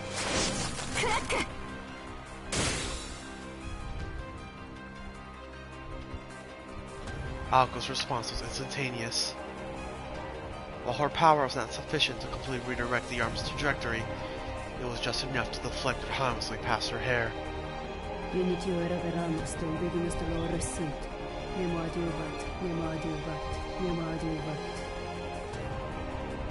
The chant became a curse that robbed Aoko of her vitality.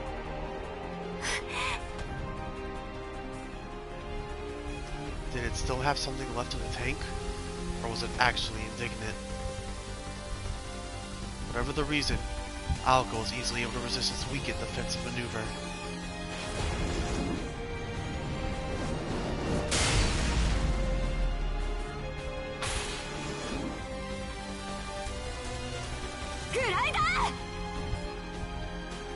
And her right leg, pulsing with magical energy, shot up into the puppet's chest from below.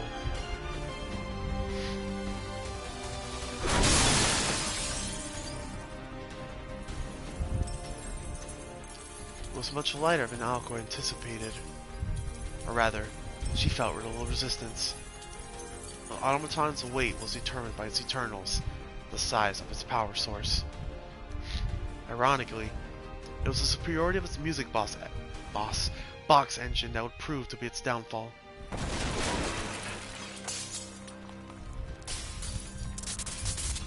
Venite, venite, venite. Meum sepulchrum, venite.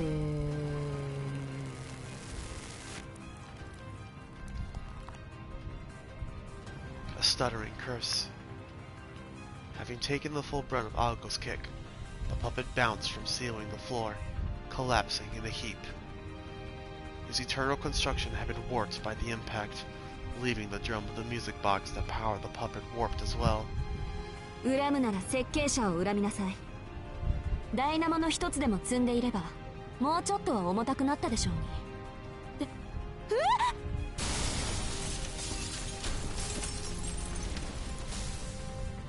Part of the ceiling came crashing down in front of Aoko, snapping her back to her senses. ところで今、どうやってぶっ倒したんだ? She was so stunned by her own victory that she forgot the House of Mirrors had already begun to collapse. こっちの方がやばかった。 Yeah, you think?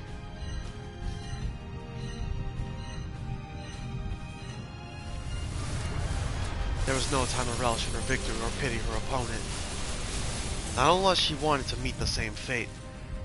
As the situation stood, she found it hard to imagine getting out alive. 急げ、ダッシュだ私。 She slapped herself on the cheek and took off. This was her bounty for finishing their battle in the matter of seconds.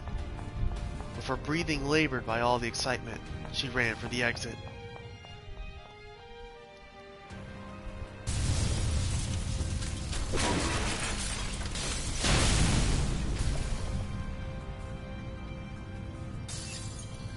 The collapse was intensifying by the second. Having lost support pillars, the castle was buckling under its own weight. この邪魔。 Escaping from the basement was proved to be no easy task. While she was taking the shortest route possible through the maze, she was nearly crushed by a falling piece of the ceiling along the way. This was the second time, no, third, she had to deal with a fallen rebel along the way. She destroyed the debris on the stairs with magic bullets as she ran. The automaton's jamming had long since worn off. The earlier attack had damaged the vast majority of its functions.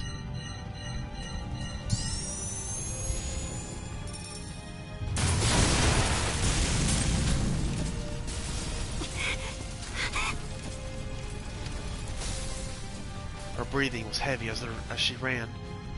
The intensity surrounding her sparked her brain into overdrive. The ceiling seemed to be collapsing in slow motion. For her, a second felt like 5. Her frayed nerves made it hard to read time correctly, as her life seemed to flash before her very eyes, a light at the end of the tunnel.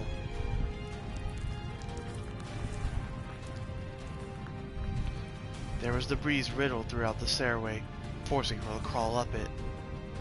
She emerged from the destroyed basement and collapsing first floor. That the plaza was still traversable at all was a miracle in itself, and unfortunately for her, the crucial path to the exit was still intact. よし、ついてる。 The corridor to the entrance was still intact. The basement maze only extended as far as the plaza, so the entrance corridor wouldn't collapse. Only the ceiling would cave in, leaving the scaffolding surround intact. She got herself this far by telling herself repeatedly that fate would decide whether or not she'd reach the plaza. Her gamble paid off. It was her lucky day. All she had to do was muster the last of her strength and keep moving forward until... She hesitated for a fraction of a second. Was it naivety? A sense of responsibility? She pushed aside the image that popped in her head and continued running down the corridor. 言っとくけど、時間合わせの余裕はないわよ。そんな上等な作戦じゃないし、お互いできることをやったら最速で出口に向かいましょう。That was 5 minutes ago. At the time, Sojiro had nodded with trepidation, and Aoko had not bothered to ask herself why. 何様だったの私。今は走ることだけ考えろ。This corridor was giving out too. If she were to look back, she was sure she would see the building collapsing in on her. She was sure she had no time to waste doing so. Her luck was fading as fast as the building's structural integrity. It was a small miracle that she had escaped serious injury up to this point, and she could not afford even the slightest slip-up. An ankle sprain, loss of balance, even a sneeze could be fatal. A simple pat on the back was enough to end it. So naturally...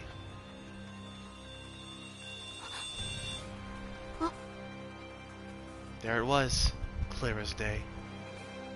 With the detritus of the stairway, death had arisen to take her down with it. A corpse that had crawled its way up from the depths of hell itself. It was still operational. And it was still armed with curses. It had crawled after her, watching as Aoko desperately tried to save herself. The puppet's arm shot forward. While Aoko did not turn to meet it, she could see his reflection in the mirrors. E salvato, e salvato, e salvato, e salvato. Extend, extend, extend. This time, she could not dodge it. There was absolutely nothing she could do. The puppet with her face sang, Venit Domine, Luxime Sumne, et pulverisire codeano, por credo, te iudi.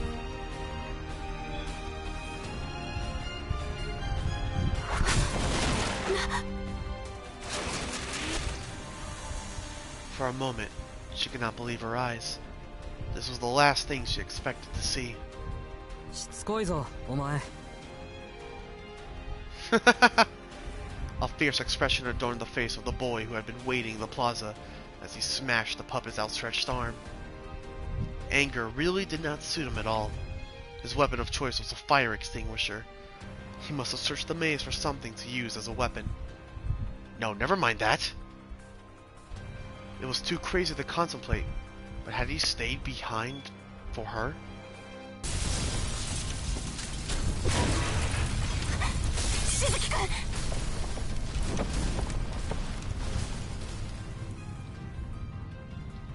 Aoko stopped the feat she had sworn herself she would never stop moving, and extended a hand out to him.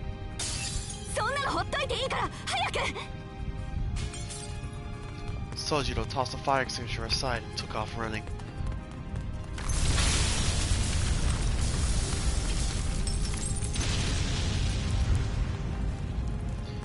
Pieces of ceiling continued to collapse like dominoes. They kept moving with dust and dirt falling in their wake. Their shadows raced through the collapsing corridor with all their strength.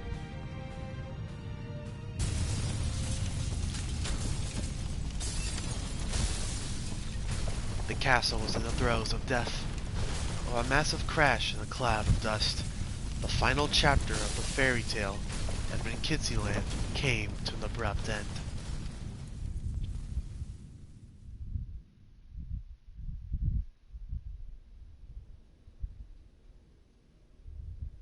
This duel to the death was over. For a moment, amidst their swirling emotions, all past enmity was left behind, and the two collapsed on the lawn and basked in a strange solidarity. The ringing in their ears subsided before long. A tremor of such magnitude seemed impossible in an amusement park like this. As the sounds of destruction echoed across the park, Aoko addressed the individual at her side. ねえ、生きてる？うん。チェ。 While the click of her tongue was adorable, the meaning behind it was anything but. 青崎、あいつどうなった？ Smush. 見ての通りよ。今頃バラバラ死体になってるんじゃない？ Sojiro sighed, not wholly relieved by her frank response. His reason? でも、そんな心配より自分の心配をした方がいいと思うわよ、しずきくん。 He wasn't out of the woods yet after all. 青崎、子供の頃はいじめっ子だっただろ。可逆趣味はないって自負してるけど。それで、今の自分の立場、分かってる？ She sat up and smiled. Sojiro hung his head in shame, wondering why her kind tone and expression were so chilling. 面目次第もございません。かしこまってもダメよ。あの提案には大前提があったわよね。これは取引だって。あなたが役に立つのなら見逃してあげるっていう。分かってる。だから面目ないって言ってるだろ。Sojiro made a show of avoiding her eyes, like a pouting child. Aoko was taken aback by this sulky display. Perhaps he was angry at himself rather than her. He was not mad because she would not let him go. He was mad that he had not done his part. Aoko sighed for what seemed like the millionth time that day. She could not figure out what surprised her more, his unconditional kindness or her naive approval of it. じゃあ、覚悟はできてるの？そんなのはできないけど、約束だからな。結局は何もしていないし。It was certainly the case that he failed to do any of the things she had expected of him. But just then, she glanced back at the collapsed house of mirrors. What had he done after failing so spectacularly? He had searched for the extinguisher so he could use it as a weapon, and waited patiently in the plaza as the maze collapsed all around him, because he thought it was wrong of him to leave alone. It was a foolish choice, the exact opposite of her choice to run towards the exit without hesitation.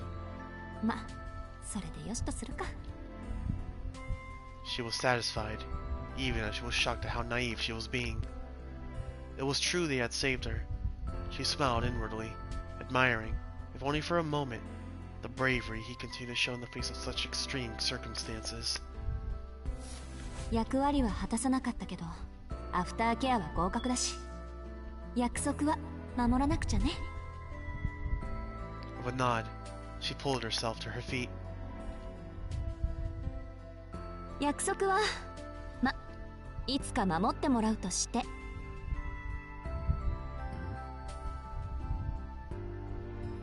The girl tried to keep a straight face as she offered a hand to the boy still lying on the ground. 結果はどうあれ手助けしてもらったし、特別サービスってことで、今夜はもう手を出さないであげる。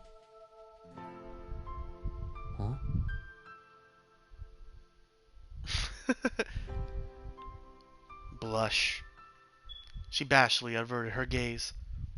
Though her profile appeared different than it had in the past, It was clearly still the face of the vibrant girl he met the day he first arrived in town. 何を A cutie.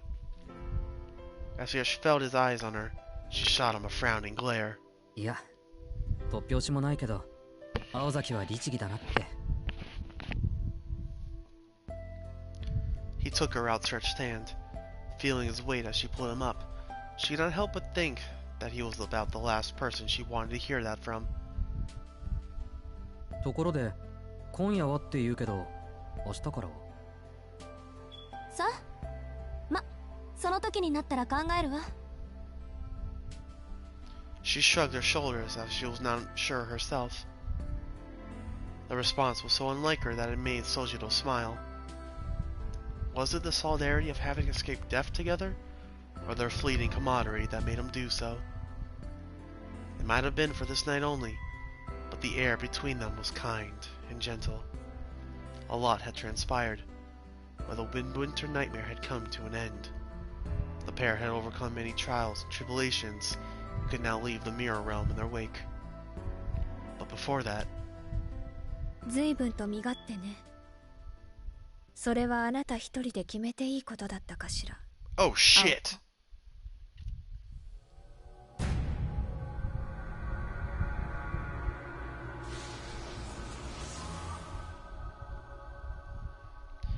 It was the voice of a beautiful singing bird and a merciless machine all rolled into one. アリス。 Her voice quivered as she spoke the name. Whoa! The lady in black made her presence known. The night was not yet over. Her name was Alice Kuonji. She was a witch whose name struck fear into the heart of Aoko, an avatar of the night who would allow no witnesses.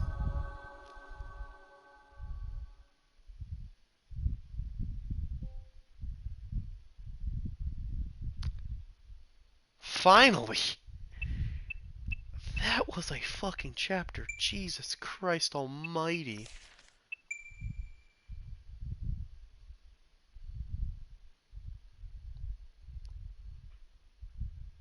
Wow. Okay. Let me see the archive real quick.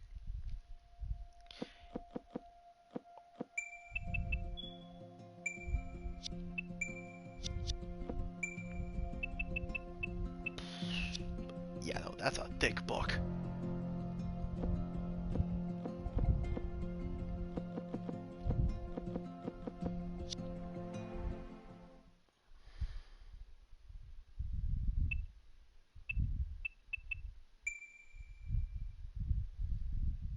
Well, that is it for part 2 of the Witch on the Holy Night stream for tonight.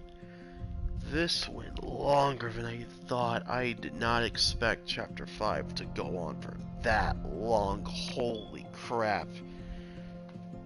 That was a good chapter though. I liked it. So far I'm really enjoying the story. I only know little tidbits of the entire story, but I'm very excited going down this journey and returning to reading this visual novel. So with that, to everyone who joined, who tuned in every now and then, thank you for being here, and to the one person that always stays on my streams, I'm trying to figure out who you are, but thank you very much. And for me, it is 4:40, so it is a good night for me. Good morning, good afternoon, and good night to everyone around the world.